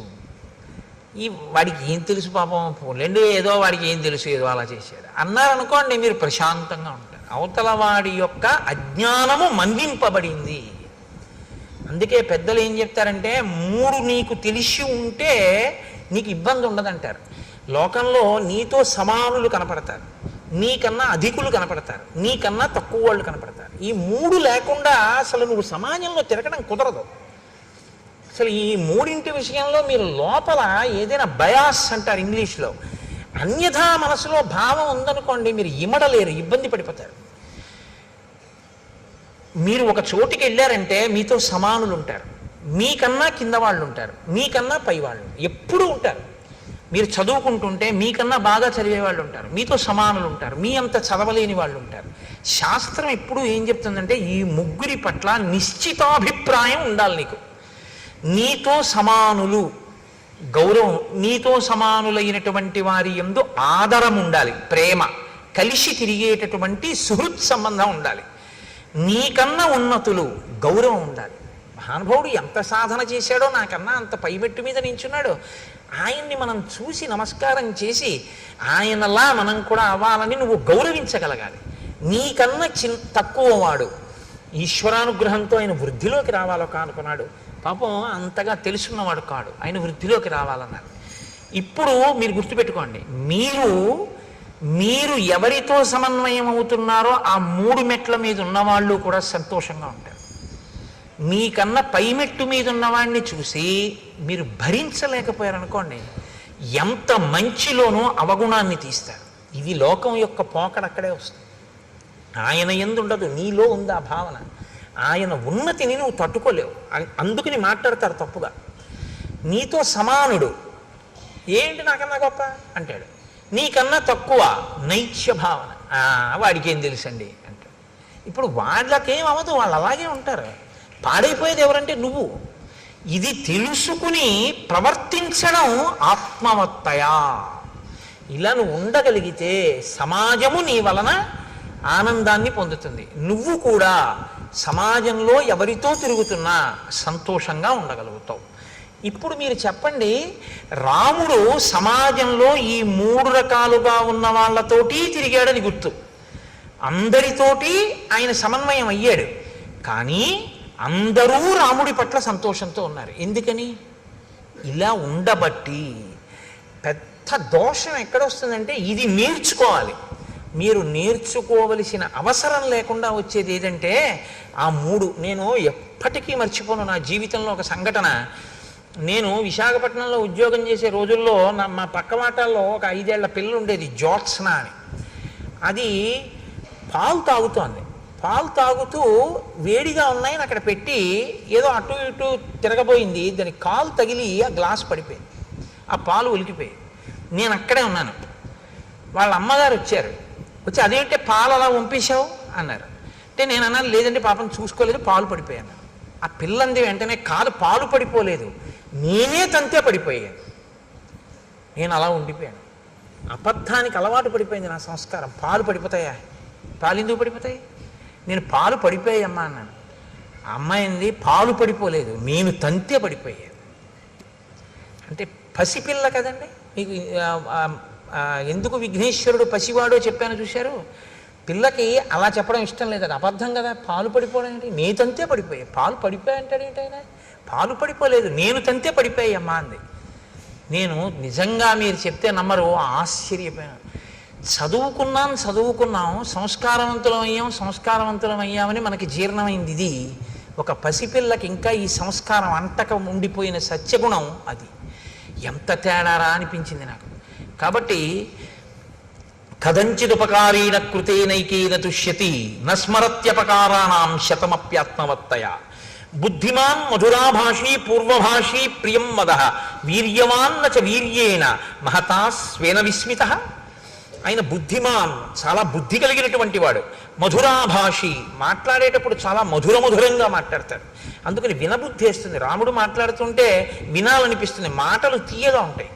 పూర్వభాషి, ఇది మీరు గమనించారో లేదో, లోకంలో ఇది ఒక పెద్ద సమస్య. నన్ను ఆయన ఎరా నేను నీకెందుకు కనపడతానంటాడు. తాతగారు ఏమి ఉరే ఎలా ఉన్నావు అనొచ్చు కదా, అండవు. ఇందాక నుంచి చూస్తున్నాను రా, నువ్వు నన్ను పలకరిస్తావేమో అని, నేను ఎందుకు కనపడతాను నీకు అంటాడు. అదేంటి తాతగా నేను చూడలేదు, అదేలే అంటాడు. ఎందుకు ఆ మాట? ఎలా మనవడా ఎలా ఉన్నావు అని ఈయన అనకూడదా ముందు? అంటే నేను తాతని, నేను పెద్దవాడిని, ఈ మధ్యనే వీడికి ఉద్యోగం వచ్చింది, వీడు నన్ను పలకరించట్లేదు, వీడికి అతిశయం ఎక్కువైపోయింది, ఇది నీ మనసులో భావన. పాప ఆ పిల్లాడు చూడలేదు. రాముడుట అది కాదుట, పూర్వభాషి. ముందు రాముడు మాట్లాడతాట. రాముడిని ఎవరైనా పలకరించారనుకోండి చిన్నపుచ్చుకుంటాట. అయ్యో అదే నేను మాట్లాడలేదు, పాపం వాళ్ళే వచ్చి పలకరించారు ఏమిటని. నువ్వు అందరినీ రాముడే ఏమో బాగున్నారా, ఏమన్నా అయ్యా బాగున్నారా అని రాముడే పలకరిస్తాట. పూర్వభాషి అంటే ఇంకోళ్ళు నన్ను పలకరించడం, నేను వాళ్ళని పలకరించాలి కదా ప్రేమగా అని చిరునవ్వుతో పలకరిస్తాట.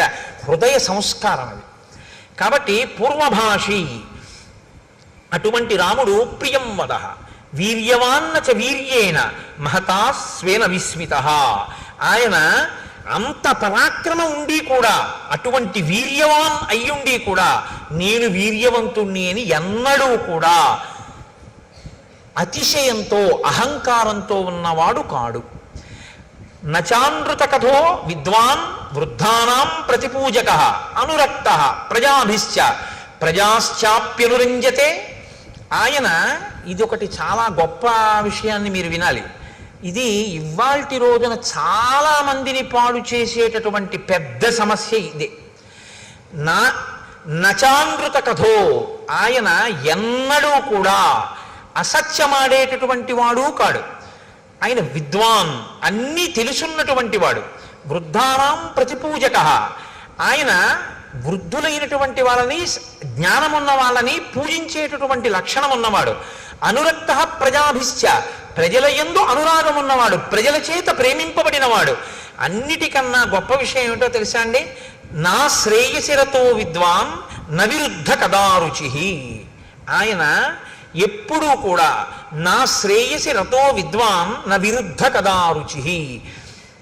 ఏది శ్రేయస్సుని ఇవ్వదో అటువంటి దాన్ని చదవడం పట్ల ఆయనకి అనురక్తి లేదు. ఇవాళ నాకు తెలిసి ఏమంటే ఏదో రామాయణం చెప్పాం, భాగవతం చెప్పామని చాలామంది మాట్లాడుతుంటారు వచ్చి, లేకపోతే ఫోన్ చేస్తూ ఉంటారు. నాకు రామాయణంలో ఈ మాట ఎంత గొప్ప రచన చేశారా మహర్షి అనిపిస్తుంది. ప్రింటింగ్ ప్రెస్లు వచ్చేసాయి. ఈ తెలుసునా తెలియకపోయినా ఏదో పుస్తకం రాసేయడం, రచన చేసేయడం, దాన్ని విడిచిపెట్టేయడం. ఆ పుస్తకం ఏం చేసేస్తోందంటే, తెలిసి తెలియనితనంతో రాసినటువంటి పుస్తకం చాలామంది జీవితాలనే పాడు చేసేస్తాం. తెలిసి తెలియనటువంటి విషయంతో ఉన్నటువంటి పుస్తకాలు, కల్పిత కథలన్నీ కూడా ఏం చేస్తాయంటే మనసుకి ఉద్రేకాన్ని కల్పించేవై ఉంటాయి. అవి యథార్థములు కావు, కానీ ఉద్రేకాన్ని కల్పిస్తాయి, కాసేపు లేకపోతే ప్రసన్నత్వాన్ని కల్పిస్తాయి. అది ఏమైపోతుందంటే మనసు మెల్లిమెల్లిగా దానికి అలవాటు పడిపోతుంది. ఆ కల్పిత కథల్ని చదువుకుంటూ ఉండడం. నువ్వు చదువుకున్నటువంటి చదువు దేనికి పనికొస్తుందంటే, సత్యము కాని ఒక విషయాన్ని నువ్వు అదే పనిగా చదువుకుంటూ ఆ భ్రాంతిలో గడిపేయడానికి పనికొస్తుంది. ఏది సత్యమైన విషయమో అది చదువుకోవడానికి నీ చదువు పనికి రావాలి. రాముడు ఎప్పుడు చదివేవాడు కాదుట. అసత్యమైన విషయము అది నాకు శ్రేయస్సుని ఇవ్వదు, అది పనికొచ్చేది కాదు, నా ఉద్ధరణకి పనికిరాదు, రాముడు చదివేవాడు కాడు. పిల్లలకి పుస్తకాలు చదివే అలవాటు చేసేటప్పుడు ఏ పుస్తకాలు చదవాలో అలవాటు చేయాలి. అది చాలా అవసరం. తప్ప ఏదో బుక్ రీడింగ్ అని చెప్పి పనికిమాలిన పుస్తకాలన్నీ చదవడమే అలవాటు చేశారనుకోండి, ఉపయోగం ఏముంటుంది? నేను ఒక్క మాట అంటాను, మీరు నిజాయితీగా ఆలోచించండి. నేను ఎవరిని మనసు ఖేదపరచాలని నేను మాట్లాడటలేదు. మీరు ఇవాళ ఒక 5 రూపాయలు పెట్టి న్యూస్ పేపర్ కొంటే ఒక రోజంతా చదవచ్చు, అంత మెటీరియల్ ఉంటుంది అందులో ఎవరో ఒకళ్ళు ఎంతోమంది మాట్లాడిన ఉంటాయి. ఆ మాట్లాడిన మాటల్లో పనికొచ్చేది, మీ జీవితానికి ఆదర్శవంతంగా తీసుకోవలసిన మాట అన్నవి ఎన్ని కనపడుతుంటాయి. ఎంత పొల్లుంటుంది, ఎన్ని పనికొచ్చే మాటలు అందులో ఉంటాయి. కానీ మనం న్యూస్ పేపర్ చదవద్దని నేను అన్నాను, న్యూస్ పేపరే జీవితంగా బతుకుతాం. సంధ్యావందనం చేయడం ముఖ్యమా, న్యూస్ పేపర్ చదవడం ముఖ్యమా అంటే, ఒక్కసారి పేపర్ చూస్తానంటాడు. ఒక్కసారి పేపర్ చూస్తానని ఇలా పట్టుకున్నవాడు పేపర్ అంతా అయ్యాక 9ంటికి సంధ్యావందనానికి వెళ్తాడు. 9ంటికి సంధ్యావందనానికి వెళ్ళే లోపల నీ మనసు ఏమైపోతుందంటే, ఇందులో ఉన్న విషయాలు చదివి నీ పక్షపాతాలకి అనుగుణంగా అది ఉద్వేగం చెందుతుంది. ఆ ఉద్వేగంలో నీ మనసు ధ్యానమునందు కుదురుకోదు. నువ్వు చేసిందేముంది అంటే, ఏది ముందు చెయ్యాలో ఏది వెనక చెయ్యాలో తెలియకపోవడం, ఏది శ్రేయస్సునిస్తుందో అది ఎక్కువ చదవకపోవడం, ఏది శ్రేయస్సుని ఇవ్వదో దాన్ని చాలా శ్రద్ధగా ఎక్కువసేపు చదవడం. ఏమిటి నువ్వు దానివల్ల నువ్వు పొందుతున్నది ఏమి అన్నావు అనుకోండి, నీకు ఉపకారం ఏమి ఉండదు దానివల్ల, ఏమీ ఉండదు ఉపకారం. వాడు వీడిని అన్నాడు, వీడు వాడిని అన్నాడు, వాడు వీడిని అన్నాడని వీడు వాడిని అన్నాడని మీరు మళ్ళీ కాఫీ తాగి చెప్పుకోవాలంతే. ఏమిటి ప్రయోజనం? ఏమీ ఉండదు. రామాయణంలో రాముడు ఏమన్నాడో చదివావా? ఎప్పుడు చదవడం, ఎప్పుడు టైం ఏదండి అంటాడు. రామాయణం అయోధ్యకాండ చదివారు ఏంటంటే, ఎప్పుడన్నా 2-3 సర్గలు అన్నారనుకోండి, అబ్బే అంత టైం ఎక్కడ ఉంటుందండి నాకంటే. న్యూస్ పేపర్ చదివావా అని అడిగాను అనుకోండి, అసలు న్యూస్ పేపర్ చదవకపోతే నాకు ఆ రోజులా ఉండదండి అంటాడు. అనురక్తి అది పెంచుకోవద్దు. శ్రేయస్సునిచ్చే వాటి మీద నీవు ఎక్కువ సమయాన్ని వెచ్చించడం నేర్చుకో. ఇది మనకి తెలిస్తే యథార్థంగా 42 రోజులు అయ్యేటప్పటికీ ఇది అనుష్ఠానంలోకి వచ్చిందని గుర్తు ఏమిటంటే, రామకోటి రాసేటటువంటి పుస్తకాలు హరిప్రసాద్ గారు ముద్రణ చేసినవి సరిపోకుండా ఉండాలి కదా. సమయం సద్వినియోగం అవుతోంది. నిజంగా రామాయణం విని మార్పు వచ్చిందని గుర్తు ఏమిటంటే, న్యూస్ పేపర్ గంట చదివేది 20 నిమిషాలకి తగ్గించి 40 నిమిషాలు రామకోటికి ఇచ్చేస్తున్నాడని మొదలెట్టారనుకోండి. 40 నిమిషాలు రామకోటి రాసేయడం మొదలు పెడితే హరిప్రసాద్ గారు మళ్ళీ రెండో ద్వితీయ ముద్రణకి వెళ్ళాలి ఆ పుస్తకాల కోసం కదా. రామకోటికి పుస్తకాలు రాయబడలేదండి, పుస్తకాలు ఉండిపోయాయి అన్నారనుకోండి, హరిప్రసాద్ గారు కాదు బాధపడవలసింది. సనాతన ధర్మం యొక్క స్థితి ఇలా ఉందన్నమాట, ఇంకా రామాయణం లోకంలోకి జీర్ణం అవ్వట్లేదన్నమాట, ఎక్కడో లోపం ఉంది, ఇంకా కలిపురుష లక్షణం ఉందని మనం బాధపడవలసి ఉంటుంది. అవునా? నన్ను సహృదయంతో అర్థం చేసుకోండి. కాబట్టి ఇది రామచంద్రమూర్తి యొక్క స్థితి. కాబట్టి ఇటువంటి మహానుభావుడు. అన్నిటికన్నా అద్భుతమైన విషయం అండి రామాయణంలో, నేను అందుకే మీతో మనవి చేసేది, అయోధ్యకాండలో ప్రతి శ్లోకం మన జీవితానికి అన్వయం అవుతుంది, గృహస్థాశ్రమానికి అన్వయం అవుతుంది, మనని దిద్దుబాటు చేస్తుంది, ఇలా దిద్దుకో నేర్పుతుంది. రాముట్ట ధర్మ కామార్థ తత్వజ్ఞ స్మృతిమాన్ ప్రతిభానవాన్ లౌకికే సమయాచారే కృతకల్పో విశారద. ఆయనకి ధర్మము గురించి, కామము గురించి, అర్థము గురించి బాగా తెలుసు. అసలు పెళ్లి చేస్తే ధర్మేచ అర్థేచ కామేచ నాతి చరామి అంటాడు. ఈమెను నేను అతిక్రమించను ధర్మమునందు, అర్థమునందు, కామమునందు. మిమ్మల్ని నేను మాట అడుగుతాను, చెప్పండి, ఈ 3 ఈశలు నిజానికి, ఎందుకంటే మోక్షం పక్కన పెట్టేయండి, చతుర్విధ పురుషార్థాల్లో ధర్మం, అర్థం, కామం. ఇందులో ధర్మం సరే పక్కన పెట్టండి, అర్థము, కామము. అర్థం అంటే డబ్బే కదండి, అందాక అనుకోండి. పోని ధనీష, అది 3 ఈశలలో ఒక ఈశ. అది అంటే మనిషిని పాడు చేసేది, అది జన్మాంతరం వాసన కింద తరుగుతుంది మనిషిని, అటువంటిది ధనేష. ధనేష, దారేష, పుత్రేష, ఈ 3ను ఇవి మనసుని వదలవు జాగ్రత్త. అంటే ఏమిటో తెలుసా అంటే, మనసుని వదలవన్న మాట ఎందుకంటారో తెలుసా? ఇది ఏం చేస్తుందంటే, మీ మనసుని మీరు దేని యందు పెట్టారో దాన్నే స్మరిస్తుంది. అది అంత్యకాలమునందు శరీరంలోంచి మనసు వెళ్ళిపోయేటప్పుడు ప్రాణోత్క్రమణం అంటారు. చనిపోవడం అంటే ఏమిటో భాగవతంలో చెప్తారు. మనసు ఏం చేస్తుందంటే, ఆఖరణ ఇంద్రియాల్లో ఉన్న శక్తులన్నింటినీ సర్దేసుకుంటుంది గబగబా. అంటే కంట్లో ఉన్నటువంటి చూడగలిగిన శక్తిని వెనక్కి లాగేసి తనతో అంటించుకుంటుంది, చెవికి వినగలిగిన శక్తిని వెనక్కి తీసి తనతో పట్టుకుంటుంది, స్పర్శేంద్రియానికి, చర్మానికి ముట్టుకుంటే తెలిసే శక్తిని వెనక్కి లాగేసి పట్టుకుంటుంది. పట్టుకుని ఇప్పుడు ఈ మనసు ఏం చేస్తుందంటే, ప్రాణోత్క్రమణంతో, అంటే ప్రాణము ఆఖరి శ్వాస ఎట్నుంచి నిర్గమించిందో, ఏ కన్నంలోంచి బయటికి వెళ్ళిపోయిందో అట్నుంచి బయటికి పారిపోతుంది. అది కూడా వెళ్ళిపోయి ఇదే మనస్సు మీరు చిట్ట చివర దేన్ని స్మరించారో అది తీర్పు. పరమేశ్వరుడికి పునర్జన్మ యందు అధికారము లేదు. బాగా గుర్తుపెట్టుకోండి మీరు ఈ విషయాన్ని, బాగా బాగా జ్ఞాపకం చేసుకోండి. మనిషి జీవితంలో గుర్తుపెట్టుకోవలసింది, పునర్జన్మ యందు ఈశ్వరునకు అధికారము లేదు, ఈశ్వరుడు ఇవ్వలేడు. మళ్ళీ నన్ను మనిషిగా పుట్టించు, ఈశ్వరుడు పుట్టించలేడు, ఇవ్వలేడు ఈశ్వరుడు. ఎందుకో తెలుసా అండి, అది మీకు వదిలిపెట్టేశాడు మనిషికి. నీ పునర్జన్మ నీ చేతిలోనే ఉంచాను, మళ్ళీ పుడతావో మళ్ళీ పుట్టవో ఎటు పోతావో నీ ఇష్టం, నీకు వదిలేశాను. ఎలా వదిలేడో తెలుసా, మనసుకి స్మరణ ఉంటుంది, అందుకే స్మరహ అంటారు. ఎప్పుడు తలుచుకుంటుంది. దేన్ని తలుచుకోవడానికి అది అలవాటు పడిపోయిందో అది ఊపిరి మీద ఆధారపడుతుంది. ఆఖరణ అది దేన్ని స్మరించిందో దాన్ని బట్టి పునర్జన్మిస్తాడు ఆయన.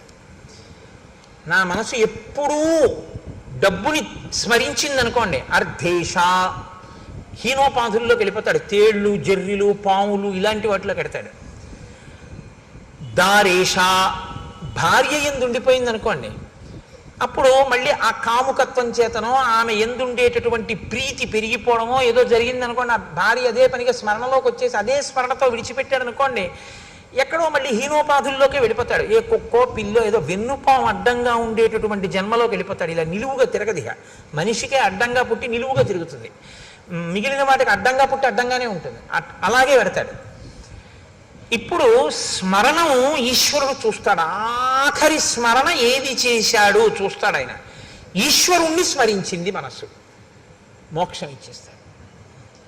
ఈశ్వరుణ్ణి స్మరించడం అంటే ఆఖరణ స్మరిస్తానండి, ఇప్పుడు ఎందుకు ఇవన్నీ అన్నారు. అలవాటు చేసింది ఏదో అది స్మరిస్తుంది, అంతేగాని అప్పుడు స్మరించడానికి ఏం ఓపిక ఉండదు. ఇంకా అప్పుడు మనసు ఏం చేస్తుందంటే నిర్గమిస్తుంది. నిర్గమించడం అంటే గుర్తుపెట్టుకోండి, కళ్ళల్లోంచి, ముక్కుల కన్నాల్లోంచి, చెవుల్లోంచి, నోట్లోంచి, రోమకూపములు కొన్ని లక్షల్లోంచి కూడా నిర్గమిస్తుంది. అంటే వెంట్రుకలు పుట్టిన కన్నాలు ఉంటాయి, అవి కన్నాలే, లేకపోతే చెమట బయటికి ఎలా వస్తుంది లోపల నుంచి.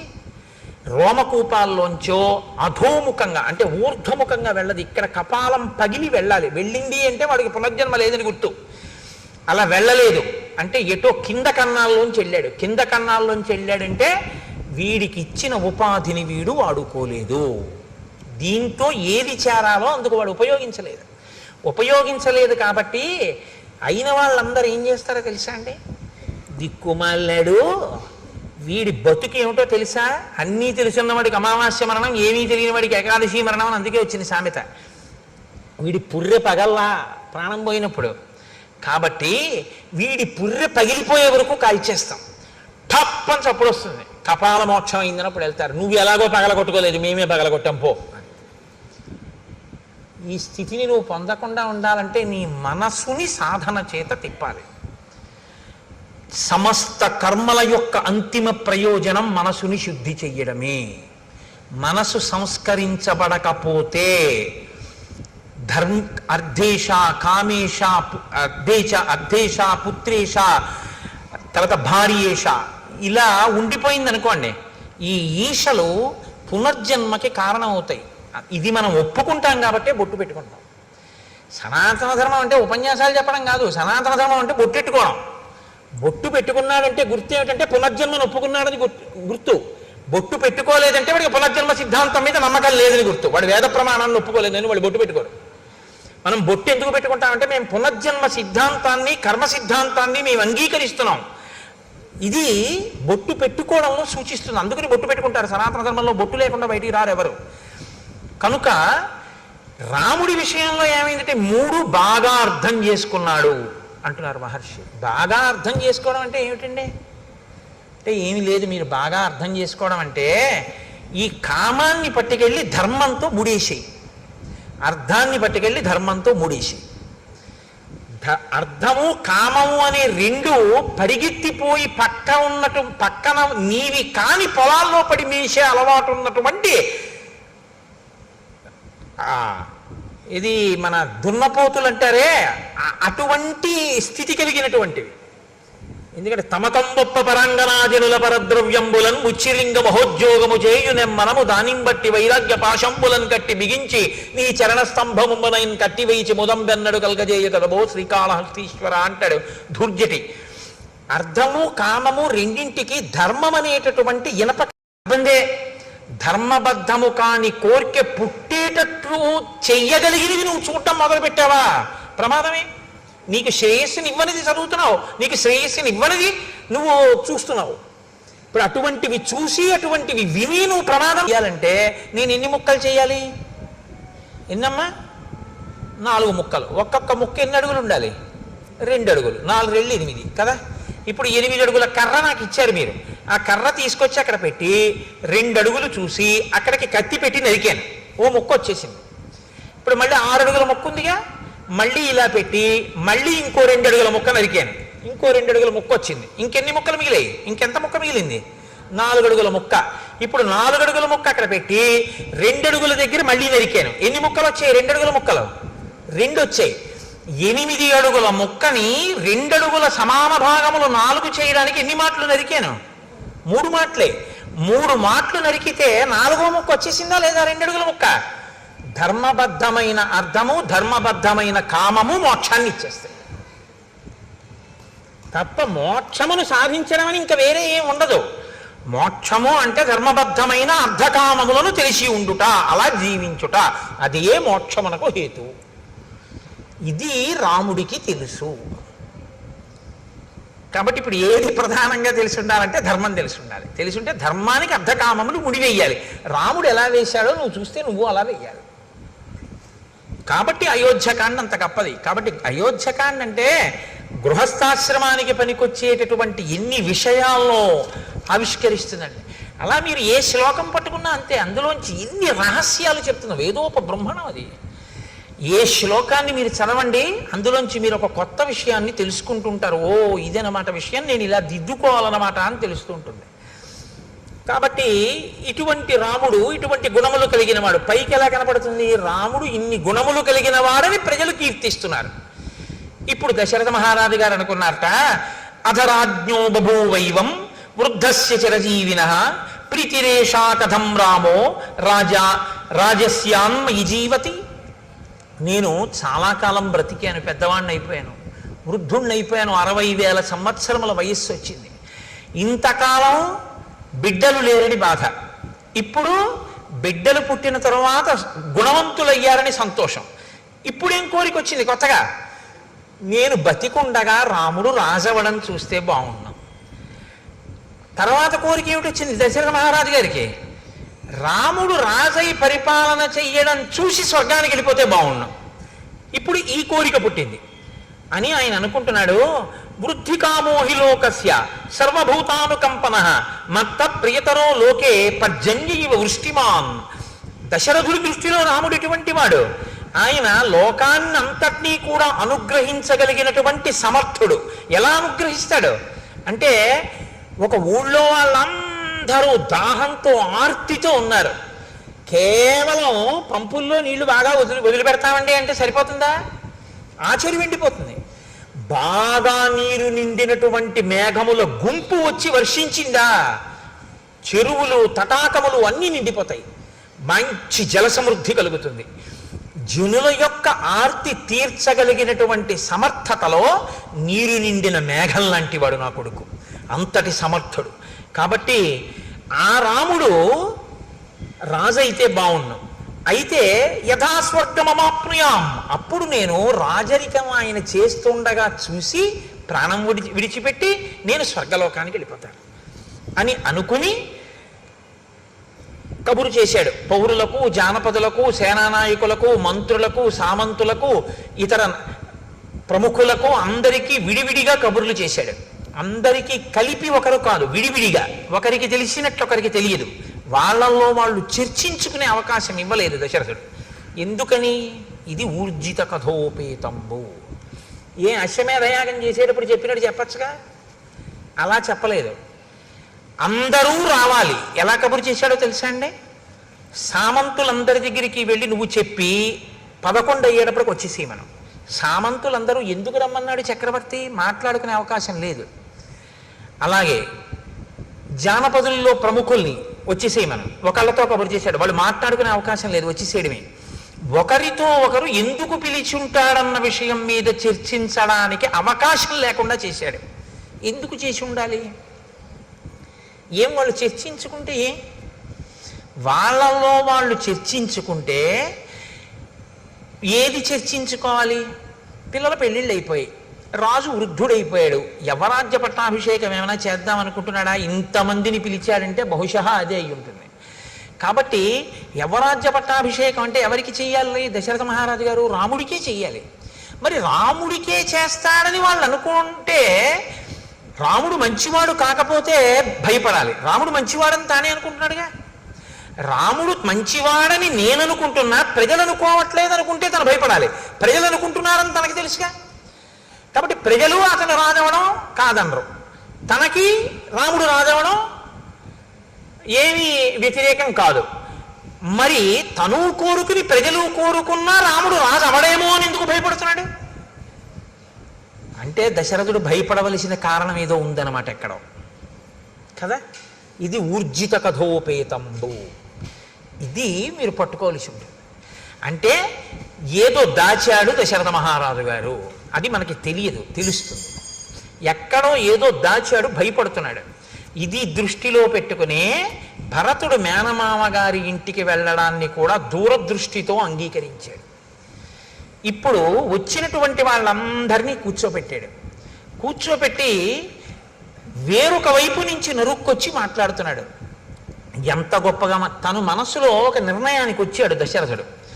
తను నిర్ణయానికి రావడానికి కారణం ఆ నిర్ణయం చెయ్యవలసిన పరిస్థితి కాదు, ఆ నిర్ణయం తను బతికుండగా చేసి అమలు చెయ్యగలను చెయ్యలేను అన్న భయం చేత చేస్తున్నాడు. ఇది భయం అన్నది ఉంది అంటే దాని వెనక ఏదో చెయ్యకూడనిది ఒకటి చేసేసినటువంటి విషయం ఉంది. చెయ్యకూడనిది ఏదో ఒకటి ఇంతకుముందు చేసినది ఇప్పుడు చెయ్యవలసినటువంటి ధర్మానికి అడ్డుగా వస్తోంది. ఇప్పుడు ఈ అడ్డుగా వస్తున్నది 10 మందికి చెప్పలేనిది. 10 మందికి చెప్పలేని దాని నుంచి తప్పించుకుని చెయ్యవలసింది చేసేయాలనుకుంటున్నాడంటే తను భయపడుతున్నాడు. ఏమిటి ఆ విషయం? అది బయట తను ఎలా పడతాడు? పడడం. అందుని పడకుండా మాట్లాడాలి. ఇప్పుడు సభలో ఎంత అందంగా మాట్లాడుతున్నాడో చూడండి. దివ్యాంతరిక్షే భూమౌచ ఘోరముత్పాజం భయం సంచచే చ మేధావి శరీరే చత్మనోజరాం. ఈ మధ్యకాలంలో భూమి మీద అక్కడ నాకు ఉత్పాదములు కనపడుతున్నాయి. అందుకని నేను తొందరగా యవరాజ్య పట్టాభిషేకం చేసేద్దాము అని అనుకుంటున్నాను.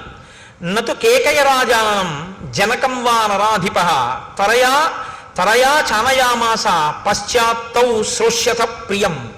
ఈ యవ్వరాజ్య పట్టాభిషేకం చెయ్యాలి అనుకుంటున్న విషయాన్ని మీరు జనక మహారాజు గారికి కానీ కేకయ రాజు గారికి కానీ తెలియనివ్వకండి.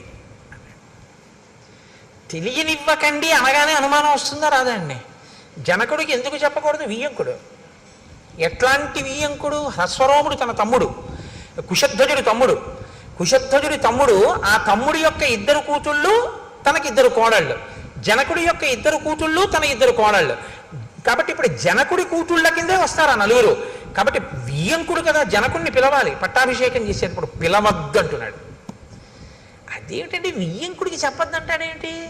యవరాజ్య పట్టాభిషేకం చేస్తూ అని ఎవరైనా అనుకుంటారేమోనని అనుకోకుండా ఉండవలసిన రీతిలో మాట చెప్తున్నాడు.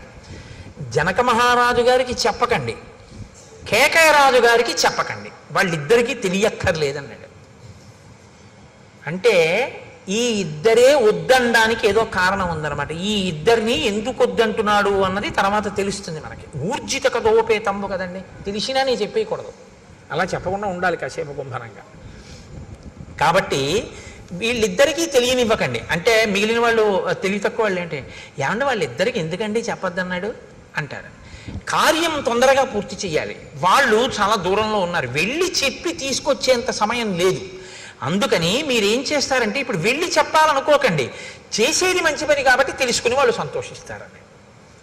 ఇప్పుడు మీరు ఆలోచించే అవకాశం లేకుండా ఆపాడు. అంటే దశరథుడు అమాయకుడు ఏం కాడు, చాలా తెలివైనవాడు కదండి. చాలా ఆలోచించాడనమాట. ఎన్నో రాత్రులు ఆలోచించాడు. ఆలోచించి మిగిలిన వాళ్ళతో మాత్రం నేను ఈ విషయం మాట్లాడాలన్నాడు. అని పౌరులని, జానపదులని, సామంతుల్ని అందరినీ కూర్చోపెట్టి అన్నాడు, ఇదం శరీరం కృత్స్నస్య లోకస్య చరతాహితం పాండురస్యాతపత్రస్య ఛాయాయాం జిరితం మయా. చాలా గొప్ప మాట అండి. నాకు రామాయణం అయోధ్యకాండలో చాలా ఇష్టమైన శ్లోకాల్లో ఇదొకటి. ఎంత అందంగా మాట్లాడాడంటే సభ యొక్క సానుభూతిని పొందే రీతిలో మాట్లాడాడు. ఈ తెల్ల గొడుగు కింద కూర్చుని నేను చాలా కాలంగా పరిపాలన చేస్తున్నానన్నాడు. రాజు రంగుల గొడుగుల కింద కూర్చోకూడదు, తెల్ల గొడుగు కిందే కూర్చోవాలి. ఇప్పుడు రేపు పాదుకా పట్టాభిషేకం చేసామనుకోండి, రంగు గొడుగు పెట్టకూడదు, తెల్ల గొడుగే పెట్టాలి. తెల్ల గొడుగు లేదనుకోండి చేయించేయాలి ఈలోగా. కాబట్టి తెల్లటి గొడుగు కింద కూర్చున్నాను నేను. ఎన్నేళ్ళు? కొన్ని వేల ఏళ్ళు కూర్చున్నాను. కొన్ని వేల ఏళ్ళు కూర్చోవడంలో నాకు తెలియలేదు సుమా అన్నాడంటే, రాజ్యాన్ని పరిపాలిస్తున్నటువంటి ఆనందంలో, ఈ భోగాల్లో ఈ శరీరం ముసలదైపోయింది అన్నాడు. తెల్ల గొడుగు కింద ఈ శరీరం జర్జరీభూతం అయిపోయింది అంటే తెలియకుండా భోగాల్లోనే జర్జరీభూతం అయిపోయింది. అది ముసలితనానికి వెళ్ళిపోతే ప్రాప్య వర్ష సహస్రాణి బహన్యాయూంషి జీవిత జీర్ణాస్యాస్య శరీరస్య విశ్రాంతిమభిరోచయే. ఈ జీర్ణమైపోయిన శరీరం ఇంకా పరిపాలన చెయ్యమంటే చెయ్యలేకపోతోంది. అందుకని ఇది కొంత విశ్రాంతిని కోరుకుంటోంది. నేను నా పూర్వీకులు కూడా ధర్మాన్ని పట్టుకుని కొన్ని వేల సంవత్సరాలుగా ఇక్ష్వాకు వంశం ఈ రాజ్యాన్ని ప్రజలని కన్నబిడ్డలలా పరిపాలిస్తోంది. నా పూర్వీకులు ఏ ధర్మం పట్టుకున్నారో నేను కూడా అదే ధర్మాన్ని పట్టుకున్నాను. మిమ్మల్ని కన్నబిడ్డల్లా పరిపాలించాను. నా ఓపిక ఉన్నన్నాళ్ళు పరిపాలించాను. ఇక నాకు పరిపాలించడానికి ఓపిక లేదు, విశ్రాంతిని పొందాలి. అనురూప సవైనాథో లక్ష్మీవాన్ లక్ష్మణగ్రజ త్రైలోక్యమపి నాథేన ఏనస్యాన్ అధవత్తరం. 3 లోకములను పరిపాలించగలిగినటువంటి దక్షుడైనటువంటి రాముడు నా కుమారుడు. కాబట్టి ప్రజలకు హితకరమైనటువంటి రీతిలో పరిపాలన చెయ్యగలిగిన వాడు. కాబట్టి రాముడికి యవ్వరాజ్య పట్టాభిషేకం చెయ్యాలనుకుంటున్నాను. ఎవరో ఒక్కడే ఆలోచించి తీసుకున్నటువంటి నిర్ణయం అంత గొప్పగా ఉండదు. తటస్థులై అంటే అటు ఇటు చెందని వారైనటువంటి వారు ఆలోచించి చెప్పినటువంటి నిర్ణయంలో పక్షపాతం ఉండదు. కాబట్టి మీరు బాగా ఆలోచించి చెప్పండి, మీరు ఎలా చెప్తే నేను అలా చేస్తాను, ఇవ్వనా రాముడికి రాజ్యాన్ని అన్నాడు. అంటే సభంతా ఒక్కసారంది, అనేక వర్ష సహస్రో వృద్ధస్త్వమసి పార్థివ సరామం యువరాజానం అభిషించస్వ పార్థివం ఇచ్ఛామోహి మహాబాహుం రఘువీరం మహాబలం గజేన మహతాయాంతం రామం ఛత్రవృతాననం. రాజా, నువ్వు కొన్ని వేల సంవత్సరములు పరిపాలించావు, బడలిపోయావు. మాకు కోరికగా ఉంది, ఎప్పుడెప్పుడు రాముడు రాజవుతాడా, ఎప్పుడెప్పుడు అంబారీ ఏనుగు మీద పెడతాడా, ఎప్పుడెప్పుడు తెల్లగొడుగు కింద కూర్చుని యువరాజుగా పెడతాడా, ఎప్పుడు చూస్తామా. వీళ్ళప్పుడే కళని ఇంకొంచెం ముందుకు తీసుకెళ్ళిపోయారు. మాకు అలా ఉందని చూడాలనుంది అన్నారు. దశరథుడి ప్రజ్ఞ ఎక్కడుందో తెలుసా అండి? ఇప్పుడు సభ చేత ఆమోద ముద్ర వేయిస్తున్నాడు.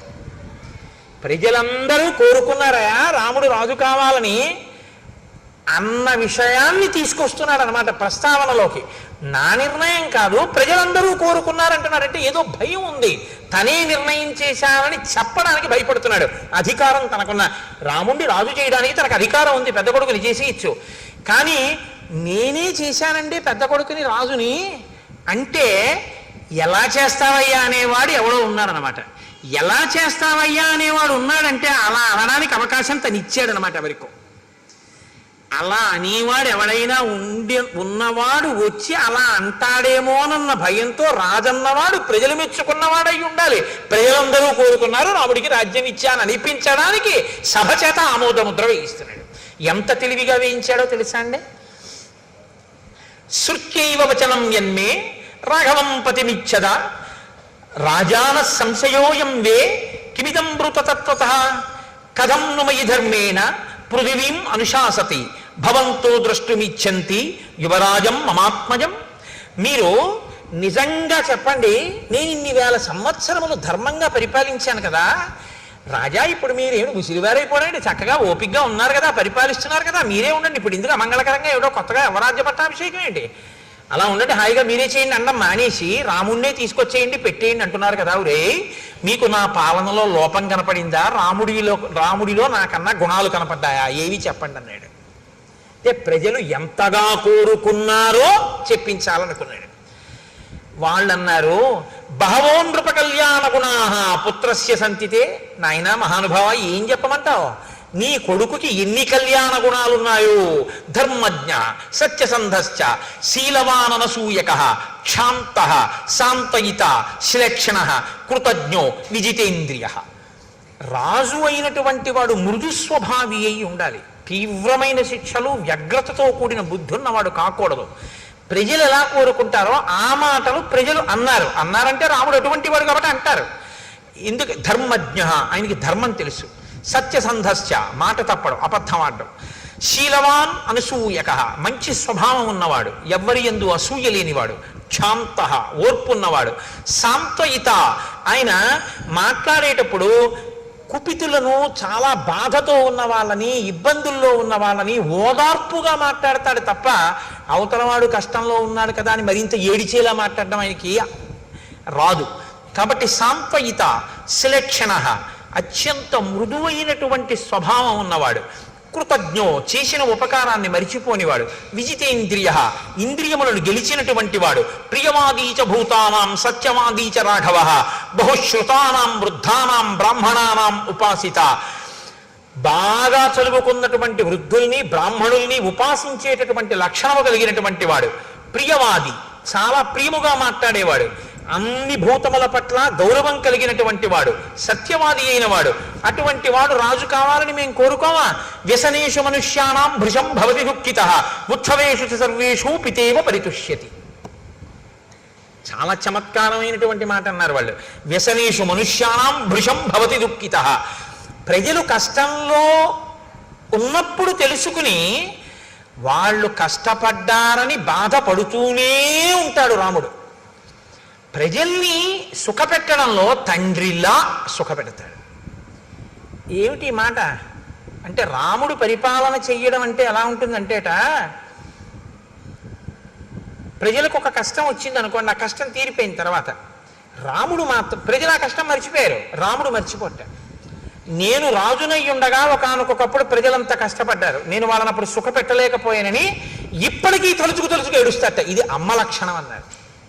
దానికి ఒక అద్భుతమైనటువంటి ఉపమానం ఇచ్చారు ఒక పెద్దలు అయిన వారు. ఒక వ్యాఖ్యానంలో ఒక తల్లి ఓ పసిపిల్లవాడిని తీసుకుని అక్కడ కూర్చోబెట్టుకుంది, బియ్యం ఏరుకుంటోంది.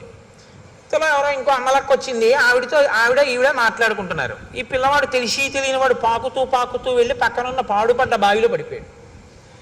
అమ్మా అని ఏడిచాడు. బాగా చీకటిగా ఉంది, నుయ్యి అందులో పడిపోయాడు. అయ్యో పిల్లాడు పడిపోయాడు గుండెలు బాదుకుంది ఆవిడ. బాదుకుంటే చుట్టుపక్కల వాళ్ళు వచ్చారు, నిచ్చెన వేసుకున్నారు, లోపలికి దిగారు. అదృష్టవశాత్తు ఇసుక కయ్య ఉంది అక్కడ. పిల్లవాడికి ఏం అవ్వలేదు. వాడు చిరునవ్వు నవ్వుతున్నాడు. వాడిని పైకి తీసుకొచ్చారు. ఒళ్ళేం దెబ్బలు తగలలేదు, రక్ష పెట్టారు. వాడు పెరిగాడు, పెద్దవాడు అయిపోయాడు. ఆ తర్వాత 20 ఏళ్ల తర్వాత గుంటూరులో రామాయణం జరుగుతోంది. ఈవిడ అక్కడికి వచ్చి ఈవిడ రామాయణానికి వచ్చింది. అప్పుడు బియ్యం ఏరుకుంటుంటే వచ్చిన ఆవిడ రామాయణానికి వచ్చింది. అయిపోయి ప్రసాదం దగ్గర ఇద్దరు కలుసుకున్నారు. ఈవిడ్ని తీసుకెళ్ళడానికి ఈవిడ కొడుకు కారేసుకొచ్చాడు. అమ్మ వచ్చేస్తావా? తీసుకెళ్ళిపోతానన్నాడు. ఈ రెండో ఈవిడ మీరు ఇంతకుముందు ఒంగోలులో కదా ఉండేవారన్నారు. అవును, మీరెవరంటే నేను ఏదో సత్యవతిని, మీరు రుక్మిణి కదా అనుకున్నారు. ఇద్దరు మాట్లాడుకున్న తర్వాత ఈ పిల్లాడు అమ్మ వచ్చేస్తావా అన్నాడు. మన ఇద్దరం మాట్లాడుకుంటుంటే నూతిలో పడిపోయిన వాడేనా వీడు అందావిడ. అంటే అవునమ్మా, అప్పుడు మా పిల్లాడు నా అదృష్టం కొద్దీ బతికాడు, కానీ బియ్యం ఏరుకుంటూ మీతో మాట్లాడుతూ ఉండిపోయాను. పిల్లాడు నా అదృష్టం కొద్దీ దక్కాడు, నిజంగా ఏమైపోనో పిల్లాడని ఆవిడ ఇప్పుడు కళ్ళు ఒత్తుకుందిట. అప్పుడు పడిపోతే ఇప్పుడు కళ్ళు ఒత్తుకోవడం ఎందుకు అంటే, పిల్లాడి కష్టం తీరిపోయినా తల్లి మర్చిపోదు. తల్లి గుర్తు తెచ్చుకు బాధపడుతుంది. అది తల్లి మనసు. భృశం భవతి దుఃఖితః. రాముడు ఎప్పుడో ప్రజలకి కష్టం వచ్చినా తలుచుకు బాధపడతాడు, ఆ కష్టం పోయినా సరే. ఉత్సవేషు సర్వేషు పితేవ పరితుష్యతి. తండ్రి వాలంటరీ రిటైర్మెంట్ పెట్టేశాడు, ప్రావిడెంట్ ఫండ్ అమ్మేశాడు, అన్నీ కలిపి కొడుకు ఇచ్చేశాడు. కొడుకు అమెరికా వెళ్ళిపోయి అక్కడ ఏదో చదువుకున్నాడు, ఉద్యోగం వచ్చింది, పెద్దవాడు అయిపోయాడు. నాన్నగారంటే 6 కార్లు కొన్నానండి అన్నాడు. బ్రహ్మాండమైన ఇల్లు కట్టానండి అన్నాడు. తండ్రి అన్నీ ఇచ్చేశాడుగా, ఓ పెంకుటింట్లో ఉన్నాడు. రోహిణీ కార్తీ. ఈ రోహిణీ కార్తీలో నాన్నగారు ఈ మధ్యనే నాకు ప్రమోషన్ వచ్చింది కాబట్టి నాకు ఇంకో 1,00,000 రూపాయలు జీతం పెరిగింది నాన్నగారండి అని చెప్పి ఉత్తరం రాశాడు. ఈ పిచ్చి అయినా టైఫాయిడ్ వస్తే ఒరే ఒక్కసారి రారా అంటే, నాన్నగారండి ఇప్పుడే ప్రమోషన్ వచ్చింది నేను రాకూడదు, ఒక్క 4-5 రోజులు చూసి తగ్గకపోతే ఫోన్ చేయండి అన్నాడు వాడు. ఏదో తగ్గిపోయింది, ముసలాయన ఇంటికి వచ్చేసాడు. ఇప్పుడు ఈ ఉత్తరం వస్తే ఈయన తల మీద బట్ట వేసుకుని ఎదురింటికి పరిగెత్తుకెళ్ళి మా అబ్బాయికి 1,00,000 రూపాయలు జీతం పెరిగిందిట, ప్రమోషన్ వచ్చింది అని చెప్పాడు. ఈయన ఆ పిల్లాడికి డబ్బు ఇచ్చి పెంకుటింట్లో ఉన్నాడు. వాడికి 1,00,000 రూపాయలు పెరిగితే ఈయనకేం వచ్చింది? ఈయనకి టైఫాయిడ్ వస్తే వాడు చూడడానికి కూడా రాలేదు. అయినా మరి ఈయనకి ఎందుకు సంతోషం అంటే పితేవ పరితుష్యతి. తండ్రి తనదంతా కొడుక్కిచ్చేసి కొడుకు సంతోషంగా ఉంటే తను సంతోషిస్తాడు తప్ప తను సంతోషంగా ఉండి కొడుకు ఏమీ లేకపోయినా నేను సంతోషంగా ఉన్నాను కదా వాడు ఎలా పోతే నాకు ఎందుకని తండ్రి అనలేడు. కాబట్టి తనకి లేకపోయినా తన ప్రజలు సంతోషంగా ఉంటే తన సంతోషంగా ఉంటాడు రాముడు. మాకు కష్టం వస్తే కష్టం తీరిపోయి మేము సంతోషంలో ఉన్నా మాకెప్పుడో కష్టం వచ్చిందని ఎప్పుడూ బాధపడతాడు రాముడు. ఇంకింతకన్నా రాజు కావడానికి అర్హత ఏంటయ్యా? అందుకు ఇచ్చేసేయి, అవరాజ్య పట్టాభిషేకం చేసేయి రాముడికి, మేము సంతోషిస్తామన్నారు ప్రజలు. చాలా బాగుంది అన్నాడు, పొంగిపోయాడు. ఇటువంటి రాముడికి ఎందుకు పట్టాభిషేకం చేయాలని మేము అంటున్నామో తెలుసా? వాళ్ళు ఇంకొక బలమైన కారణం చూపించారు. స్త్రియో వృద్ధాస్తరుణ్యశ్చ సాయం ప్రాతః సమాహితాః సర్వాన్ దేవాన్ నమస్యంతి రామస్యార్థే యశస్వినః.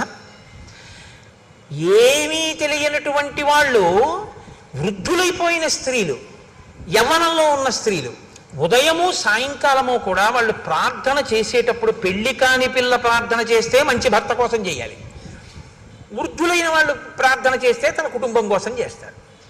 వాళ్ళుట పొద్దున్న సాయంకాలం కూడా పూజ చేసేటప్పుడు మా రాముడు బాగుండాలని పూజ చేస్తున్నారు. అంటే మా రాముడు బాగుంటే రాజ్యం బాగుంటుంది, రాజ్యం బాగుంటే మేము అందరం బాగుంటాం, ఇంకా వేరే అక్కర్లేదు, మా రాముడు బాగుండాలి స్వామి అని ప్రార్థన చేస్తున్నారు. ఇంకింతకన్నా ఏం చెప్పమయ్యా? రాజు అవ్వకుండా అని అడిగారు. రాజు అయితే ఎంత ప్రార్థన చేస్తారో అంత ప్రజాహృదయములు చూరగొన్నవాడు రాముడు. కాబట్టి ఇచ్చేసేయి, అవరాజ్య పట్టాభిషేకం చేసేసేయి. రామమిందీవరశ్యామం సర్వశత్రు నిబర్హణం పశ్యయో యవ్వరాజ్యస్థం తవ రాజోత్తమాత్మజం. నీ కొడుకుకి నువ్వు రాజ్యం ఇచ్చి ఇందీవరశ్యాముడైనటువంటి రాముడు యువరాజు అయి తిరుగుతుంటే చూడాలనుందయ్యా, తొందరగా పట్టాభిషేకం చేయమన్నారు. వెంటనే దశరథుడు, బాగా గుర్తుపెట్టుకోండి, వశిష్ఠుణ్ణి అడగలేదు, జాబాలిని అడగలేదు, కాత్యాయనుణ్ణి అడగలేదు, ఏ పురోహితుణ్ణి అడగలేదు. ఒకవేళ అడిగితే ఇప్పుడు కన్నా బలమైన ముహూర్తం తర్వాత ఉందండి అన్నారనుకోండి, వశిష్ఠుడి మాట కాదనడం అంత తేలిక కాదు. అలా కాదులేండి గురుగారు ఈ ముహూర్తానికి చేసేద్దాం అన్నారు అనుకోండి, వశిష్ఠుడన్న ముహూర్తం కాదని తను పెట్టుకున్న ముహూర్తాన్ని నిర్ణయం చేయగలడా కులగురువుని కాదని? అడగకుండా ఉంటే గొడవ వదిలిపోతుంది. అడగకుండా ఉంటే గొడవ వదిలిపోతుందంటే ఎప్పుడు పెట్టాలి ముహూర్తం? ఓ 6 నెలలు పోయాక చేద్దాం అనుకుంటున్నానండి అన్నాను అనుకోండి, తొందర ఏం లేదనమాట దశరథుడికి. చాలా తొందరగా చేసేద్దాం అనుకుంటున్నాను, ఇదే ముహూర్తం అండి అన్నాడు అనుకోండి, పక్కన వశిష్ఠుణ్ణి పిలిచి, అదేంటి అంటే తొందరగా పట్టాభిషేకం అయిపోవాలని ఎందుకు తొందరపడుతున్నాడు?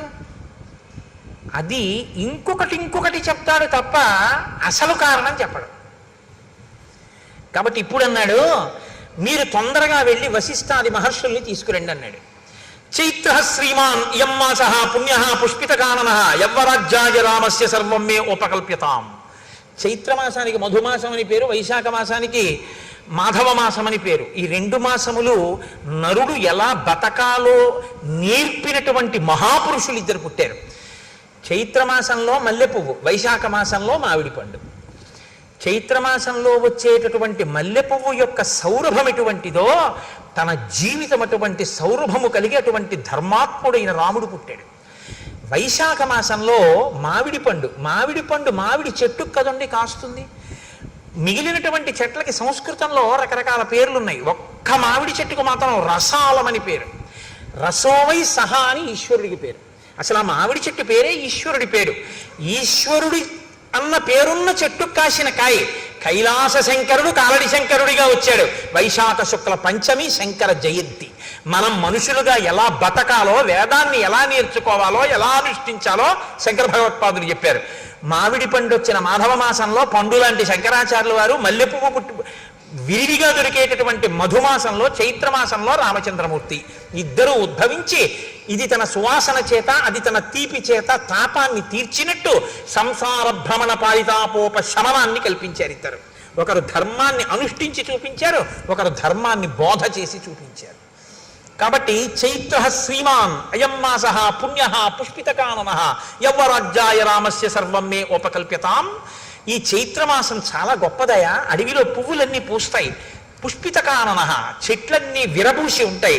కాబట్టి ఇది చాలా గొప్ప నెల. కాబట్టి ఇప్పుడు నేను పట్టాభిషేకం చేసేద్దాం అనుకుంటున్నాను. కాబట్టి వెంటనే వశిష్ఠుణ్ణి పిలిపించాడు, జాబాలుని పిలిచాడు, కాత్యాయనుణ్ణి పిలిచాడు.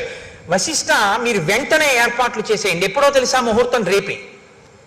పుష్యమీ నక్షత్రం ఉండగా రేపు పట్టాభిషేకం చేసేస్తున్నాను రాముడికి, యవరాజ్య పట్టాభిషేకం అయిపోవాలి, మీరు ఏర్పాట్లు చేసేయండి అన్నాడు. ఏమిటంత హడావిడి? అంత అకస్మాత్తుగా రేపే పట్టాభిషేకం పెట్టేయడం ఎందుకు అంటే వశిష్ఠుడు అడగడు. ఎందుకు అడగడో తెలుసా? అడిగితే చెప్తాడు, తన గౌరవం పోగొట్టుకోడు. తనని అడగలేదంటే అది జరుగుతుందో జరగదో వశిష్ఠుడికి తెలుసు. ఇంత తొందరపడి ఏదో కప్పడానికి పెట్టిన ముహూర్తం నిలబడుతుందా? ఇది నిలబడదని వశిష్ఠుడికి తెలుసు. నిలబడదని తానని గౌరవం పోగొట్టుకోవడం ఎందుకు? ఊరుకున్నాడు. పెద్దలు పెద్దలే, తమను అడిగితే చెప్తారు, అడగకపోతే ఎందుకు? ఊరుకుంటాడు. కాబట్టి ఊరుకున్నాడు. ఏర్పాట్లు చేయమన్నాడు కదూ. కాబట్టి ఆయన పిలిచి అన్నాడు, సువర్ణాదీని రత్నాని బలీన్ సర్వౌషధీరపి శుక్లమాల్యాంశ్చ లాజాంశ్చ పృథక్చ మధుసర్పిషి ఆహతాని చ వాసాంసి రథం సర్వాయుధాన్యపి చతురంగ బలంచైవ గజంచ శుభలక్షణం చామర వ్యజనే శ్వేతే ధ్వజం ఛత్రం చ పాండురం శతంచ శాతకుంభానాం కుంభానామద్వివర్చసాం హిరణ్య శృంగం వృషభం సమగ్రం వ్యాఘ్రచర్మ చ ఉపస్థాపయత ప్రాతః అగ్నిగారం మహీపతే. ఆ సేవకులందరినీ పిలిచి మంత్రుల్ని అన్నాడు, మీరు బంగారాన్ని, రత్నాల్ని, ఓషధుల్ని, పేలాల్ని, బంగారు పాత్రల్ని, చతురంగ బలాల్ని, శుభలక్షణములు కలిగినటువంటి భద్రగజాన్ని, తెల్లటి గొడుగుని, 100 పాత్రల్ని, బంగారు తొడుగులు ఉన్నటువంటి ఒక ఎద్దుని, పూర్తిగా ఉన్నటువంటి ఒక పులి చర్మాన్ని, వీటన్నింటినీ కూడా రాజుగారి యొక్క అగ్నికార్యం చేసుకునేటటువంటి గదిలో పెట్టండి అన్నాడు. నిత్యాగ్నిహోత్రీకుడు అయిన దశరథ మహారాజు గారు. కాబట్టి ఆయన గదిలో పెట్టండి అన్నాడు. తెల్లవారేటప్పటికి, రేపు సూర్యోదయం అయ్యేటప్పటికీ స్వస్తివాచకం చెయ్యాలి మనం అందరం కూడా. కాబట్టి ఈ స్వస్తివాచానికి అందరూ సిద్ధంగంటని ఋషుల్ని పురోహితుల్ని పురమాయించాడు. అందరూ చాలా సంతోషపడిపోయారు. ఎక్కడి వాళ్ళు అక్కడ పనుల మీద బయలుదేరారు. సుమంత్రుణ్ణి పిలిచాడు, తొందరగా వెళ్ళి రాముణ్ణి తీసుకురా అన్నాడు. ఉన్నవాడు ఉన్నట్టు సుమంత్రుడు వెళ్ళాడు, రాముణ్ణి రథం ఎక్కించుకున్నాడు, తీసుకొస్తున్నాడు. ఆ గవాక్షంలో నిలబడి చూశాడు రాముడు వస్తుంటే. అబ్బా, ఎంత అందగాడు నా కొడుకు అనుకున్నాడు. ఎంత విఖ్యాతమైన పౌరుషం ఉన్నవాడు. దీర్ఘబాహుం మహాసత్వం మాతంగగామినం చంద్రకాంతాననం రామం అతీవ ప్రియదర్శనం రూపౌదార్య గుణై పుంసాం దృష్టి చిత్తాపహారిణం ఘర్మావితప్తాహ పర్జన్యం హ్లాదయంతమివ ప్రజాః నతర్ప సమాయంతం పశ్యమానో నరాధిపః. అటువంటి రాముణ్ణి రథంలో వస్తుండగా సింహవిక్రమ ఉన్నవాణ్ణి, చంద్రుడు ఎలా ఉంటాడో అటువంటి కాంతితో ఉన్నవాణ్ణి, దీర్ఘమైనటువంటి బాహువులు ఉన్నటువంటి వాణ్ణి, ఏనుగు వంటి నడకున్నవాణ్ణి, ఆ రాముణ్ణి చూసుకుని పొంగిపోయాడు. అలా నిలబడి అక్కడే ఆ సంతోషంతో రాముడు దిగి పైకి వస్తున్నాడు. తను అలా చూస్తున్నాడు. రాముడి దగ్గరికి వచ్చాడు. పక్కకి వచ్చి స ప్రాంజలిరభిప్రేత్య ప్రణత పితురంతికే నామస్వం శ్రవయం రామో వవందే చరణౌ పితుహు. ఆయన దగ్గరకు వచ్చి రామవర్మన్ హంభో అభివాదయే అని తండ్రి గారి దగ్గరికి వచ్చి తండ్రి గారి పాదాలు ముట్టుకుని తన పేరు చెప్పి నమస్కారం చేశాడు. చాలా సంతోషించాడు. దగ్గర కూర్చోపెట్టుకున్నాడు. నాయనా, నీతో నేను కొన్ని విషయాలు మాట్లాడాలి, అందుకని పిలిచాను రా అన్నాడు. కూర్చోపెట్టాడు. కూర్చోపెట్టన్నాడు. తం పశ్యమానో నృపతి తుతోష ప్రియమాత్మజం అలంకృతమివాత్మానం ఆదర్శ తల సంస్థితం. రాముడికి ఎదురుగుండా దశరథుడు కూర్చున్నట్టు. మాట్లాడదాం అనుకుని ఇలా చూసేట రాముణ్ణి. చూస్తే ఎలా అనిపించిందంటేట, తను యవ్వనంలో ఉన్నప్పుడు బాగా ముస్తాబయ్యి అద్దం ముందుకెళ్ళి నిలబడితే తన ప్రతిబింబం ఎలా కనపడుతుందో అలా అన్ని విధాలా తన పోలికలతో తను యవ్వనంలో ఎలా ఉండేవాడో అలా కనపడ్డట రాముడు. ఎంత ప్రీతి చెందాడోట నా కొడుకు, అచ్చున అలా ఉన్నాడని పొంగిపోయేట పిచ్చి దశరథుడు. ఎంత బాధపడతాడో నిజంగా. దశరథ పరితాపం చదవడమే కష్టంగా ఉంటుంది. కాబట్టి ఇప్పుడు ఆ కొడుకుని చూసుకుని అన్నాడు, నాయనా నిన్ను పుష్యమీ నక్షత్రం ఉండగా నీకు యవ్వరాజ్య పట్టాభిషేకం చేస్తానన్నాడు. రామాయణ కాలంలో వారాలు లేవు. ఆదివారం, సోమవారం, మంగళవారం, బుధవారం అప్పుడు లేవు. అవి ఇప్పుడు వచ్చాయి. అప్పుడు నక్షత్రాలు బట్టే చెప్పేవారు. కాబట్టి పుష్యమీ నక్షత్రంలో నీకు యవ్వరాజ్య పట్టాభిషేకం చేస్తాను. నువ్వు మంచివాడివే, కానీ నీ ఎందున్న ప్రీతి చేత నేను నీకు కొన్ని మంచి మాటలు చెప్తాను. నువ్వు భూయో వినయమాస్థాయ, ఇంకా బాగా వినయంగా ఉండడం నేర్చుకో. భవనిత్యం జితేంద్రియ, బాగా జితేంద్రియుడు కావాలి. కామక్రోధ సముద్ధాని త్యజేధా వ్యసనానిచ, నాయన కామక్రోధములను అణిచిపెట్టి వ్యసనములను విడిచిపెట్టి నువ్వు చాలా మంచివాడవన్న పేరు తెచ్చుకోవాలి. సరే వెళ్ళిరా, రేపు ఉదయం నీకు పట్టాభిషేకం. ఒక్క మాట అంటే ఒక్క మాట, అబ్బా నాన్నగారండి ఎంత మంచి మాట చెప్పారండి, మా ఫ్రెండ్స్కి వెళ్ళి పార్టీ ఇవ్వాలని ఏం అనలేదు. నువ్వు ఇంకా బాగా వృద్ధిలోకి రావాలి ఏమనలేదు. వచ్చాడు, నమస్కారం పెట్టాడు, నాన్నగారు చెప్పారు, విన్నాడు, వెళ్ళిపోయాడు. అంతే. అది రాముడు అంటే. కదలనివాడు ఆయన, కదులుతున్నవి మిగిలినవి. వెళ్ళిపోయాడు. వెళ్ళిపోయిన తర్వాత వశిష్ఠాదుల్ని పిలిచాడు. ఓ మాట చెప్పాడు, నువ్వు వెళ్ళి ఉపవాస వ్రతం చేయించు సీతారాములతో అన్నాడు. అని మళ్ళీ అంతఃపురంలోకి వెళ్ళాడు. మళ్ళీ సుమంత్రుడిని పిలిచాడు. మళ్ళీ వెళ్ళి రాముణ్ణి అకస్మాత్తుగా తీసుకురా.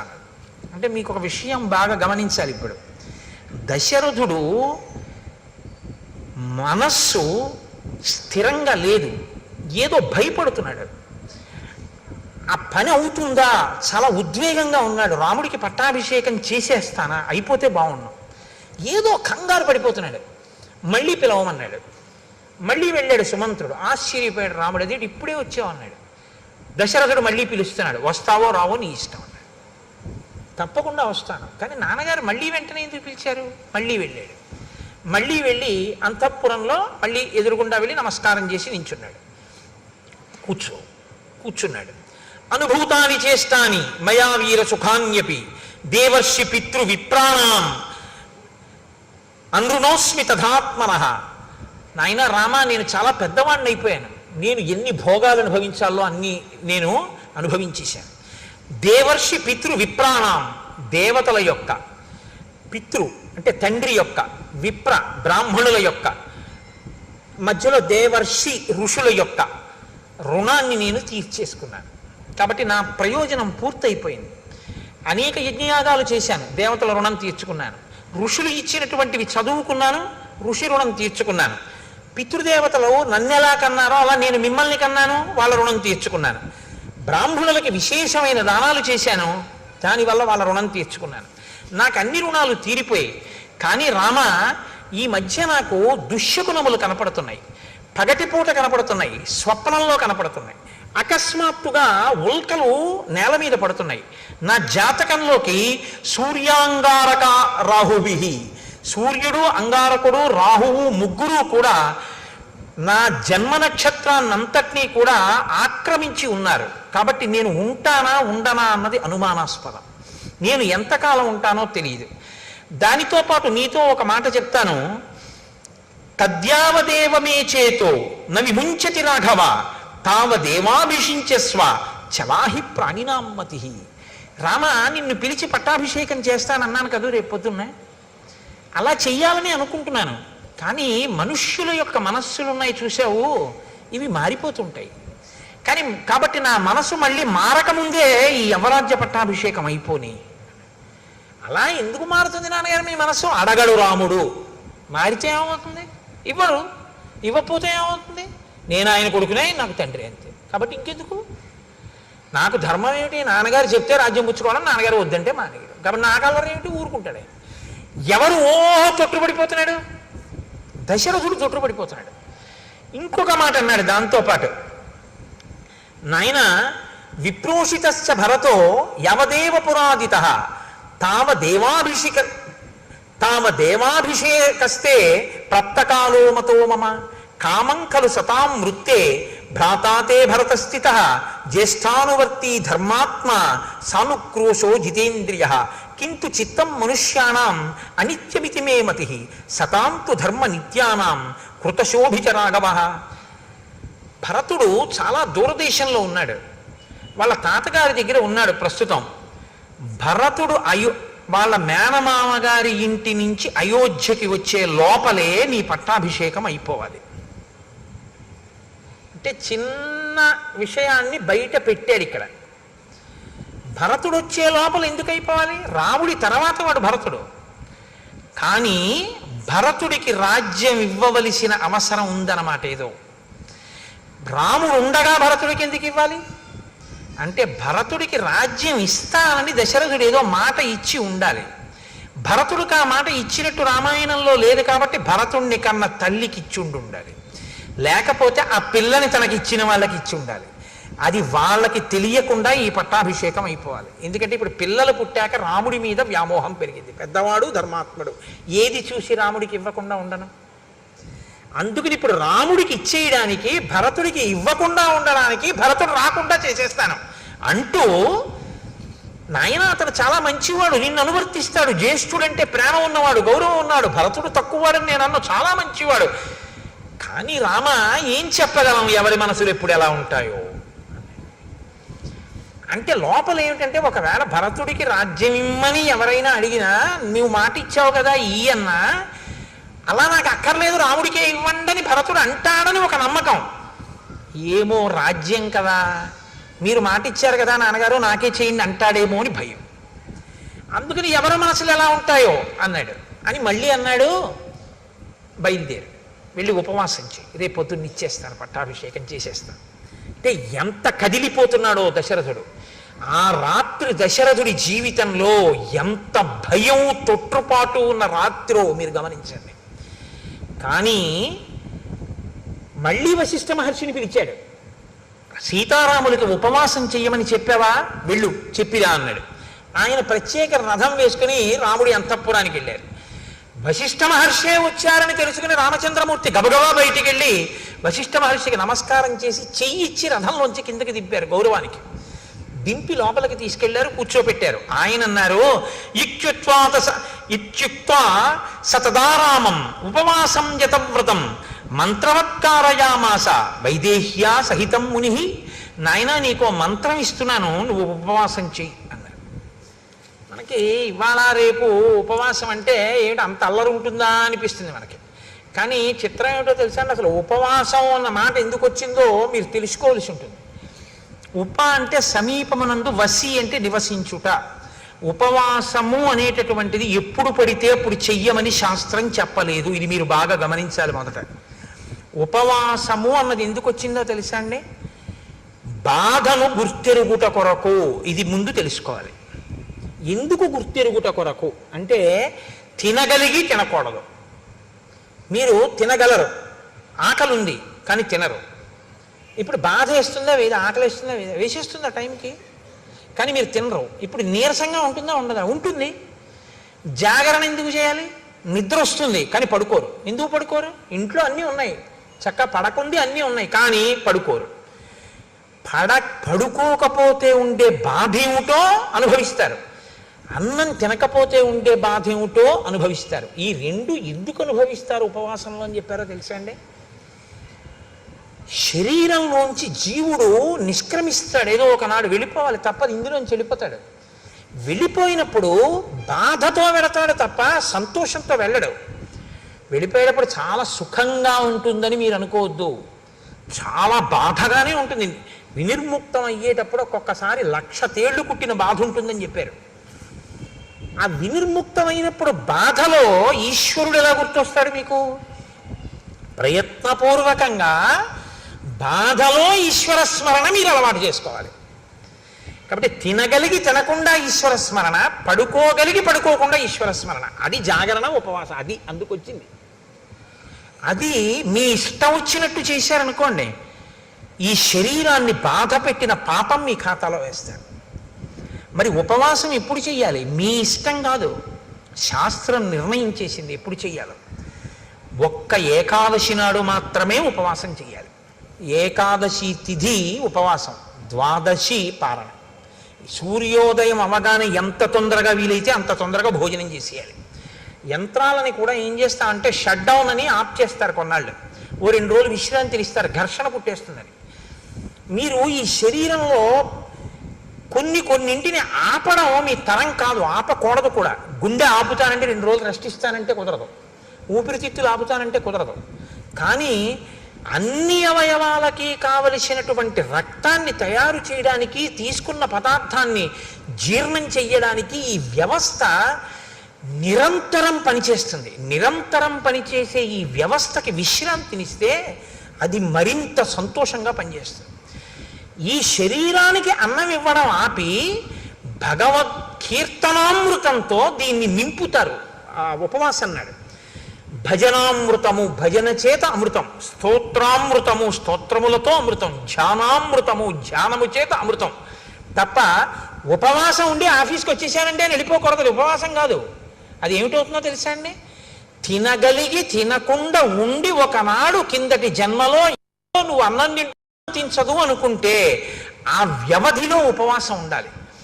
ఏదో ఒక ఆయన ఉన్నాడు, ఒక 6 గంటల కన్నా ఆయన తినకుండా ఉండకూడదు.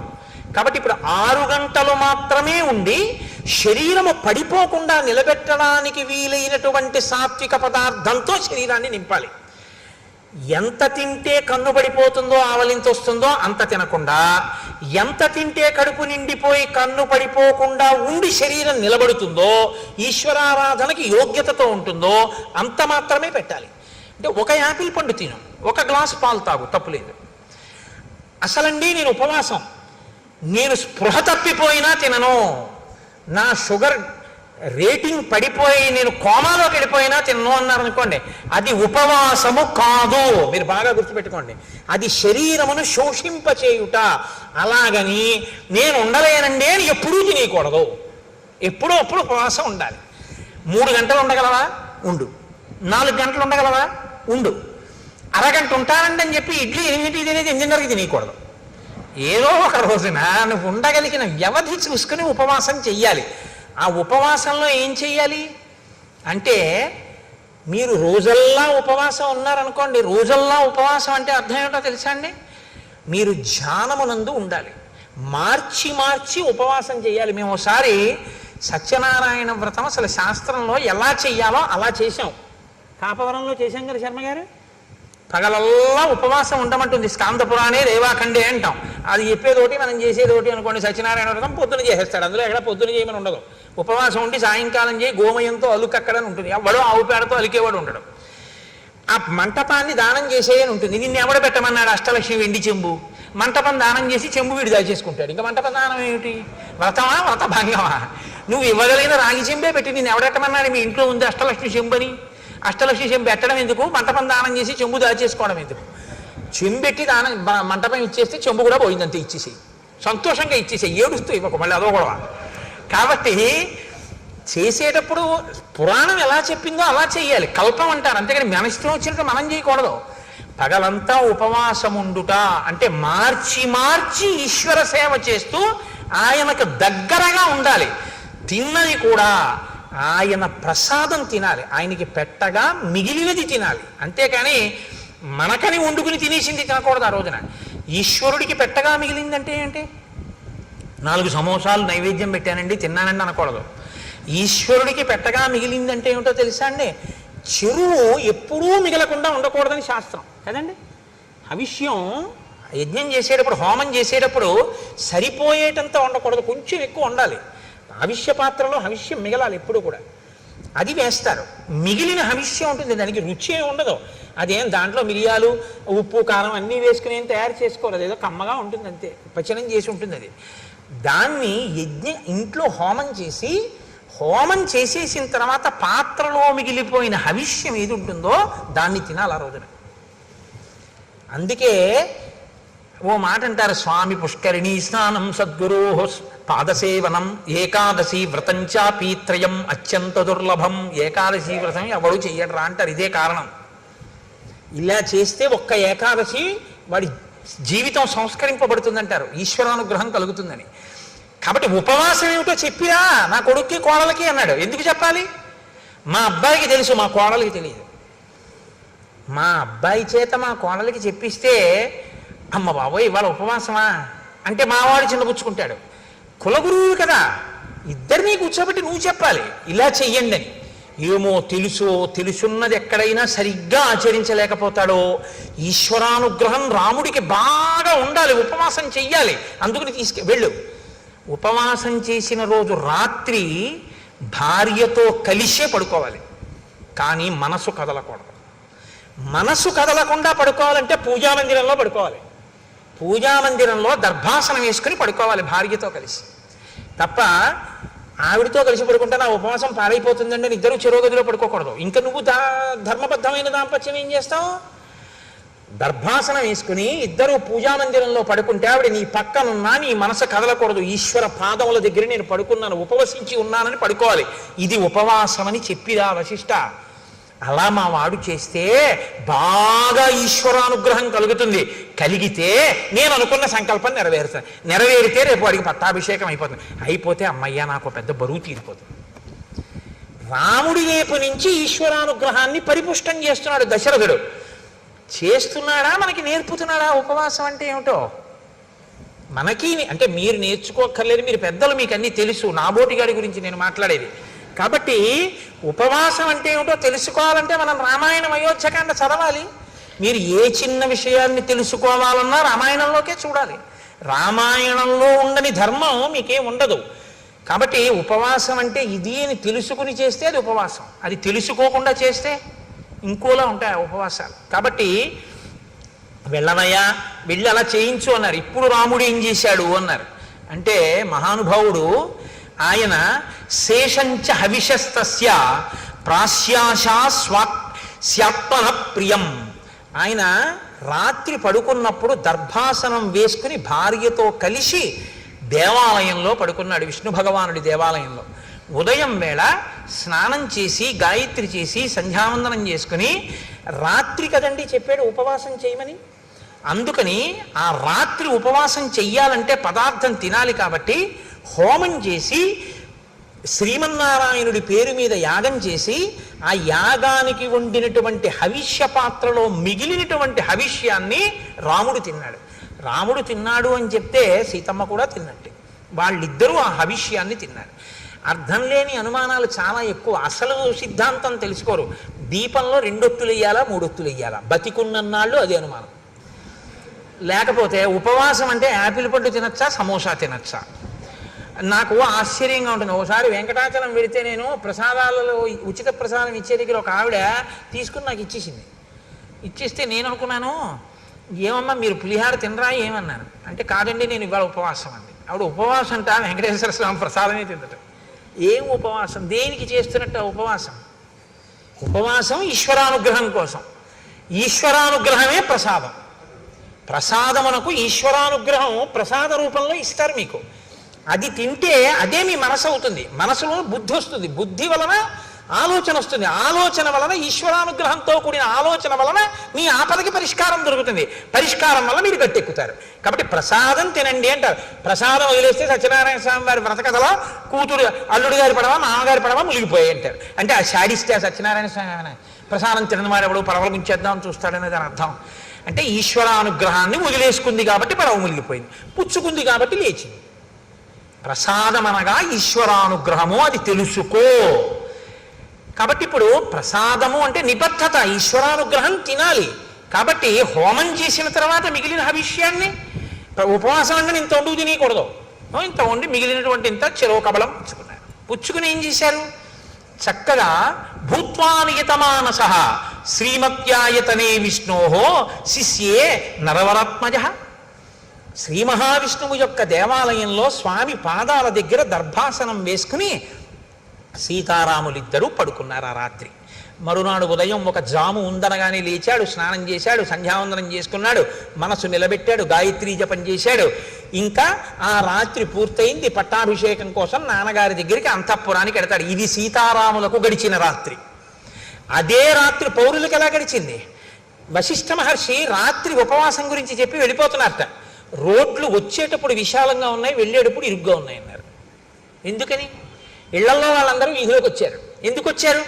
ఒరే మీరు విన్నారా, పట్టాభిషేకం ప్రకటించేశారట, రామచంద్రమూర్తికి పట్టాభిషేకంట, తెల్లవారితే పట్టాభిషేకంట. అందరూ బయటకు వచ్చేసారు, ముగ్గులు పెట్టేశారు, దీప వృక్షాలు పెట్టేశారు. రేపు అంతా అవుతుందో ఏమిటో, బాగా కనపడాలి కదా, దీపాలతో వృక్షాలు పెట్టేశారు, ఇంటింటా పతాకాలు ఎత్తేశారు, ముగ్గులు వేసేశారు, పండగలు చేసేశారు. రాత్రికి రాత్రి నటులందరూ నాటకాలు వేసేశారు, గాయకులు పాటలు పాడేశారు, నృత్యం చేసేవాళ్ళు నృత్యం చేసేస్తున్నారు, పిల్లలు కేరింతలు కొట్టేస్తున్నారు. నలుగురు కలిస్తే రామో రామో రామ, ఏమి రాముడు ఏమి రాముడు, రాముడికి పట్టాభిషేకం, రేపే యమరాజ్య పట్టాభిషేకం, రామచంద్రమూర్తికి పట్టాభిషేకం అవుతుంది భద్రగజం మీద, ఇదిగో తెల్లగొడుగు మీద ఇలాగే పెడతాడు, మనందరం పెడతాం. ఆహా ఏమి భాగ్యం ఏమి భాగ్యం. ఎక్కడ చూసిన జనం, దాని మధ్యలో నదిని మధ్యలోంచి చీల్చినట్టు వశిష్ఠుడి రథం జనం మధ్యలోంచి వెళ్తే అటు ఇటు తప్పుకున్నారట. అంటే అకస్మాత్తుగా విన్నా, రేపే కళ్యాణం అంటే పరమ ప్రీతితో మీ అందరూ ఇవాళ వచ్చేసినట్టు, రేపే పట్టాభిషేకం అంటే ఇంట్లో ఉన్న వాళ్ళందరూ వీధుల్లోకి వచ్చి ఎవరూ చెప్పకుండా పతాకాలు ఎగరేసేశారు, ముగ్గులు ఎత్తేశారు, దీపవృక్షాలు పెట్టేశారు, అందరూ పాడేసుకున్నారు, ఆడేసుకున్నారు, సంతోషపడిపోయారు. రేపు బాగా చీకటి పడిపోతుందేమో దీపస్తంభాలు పెట్టేశారు. ఇంత ఆనందపడిపోతున్నారంటే రాముడి పట్ల ప్రజలకి ఉన్నట్టు సంతోషం ఎంత గొప్పది.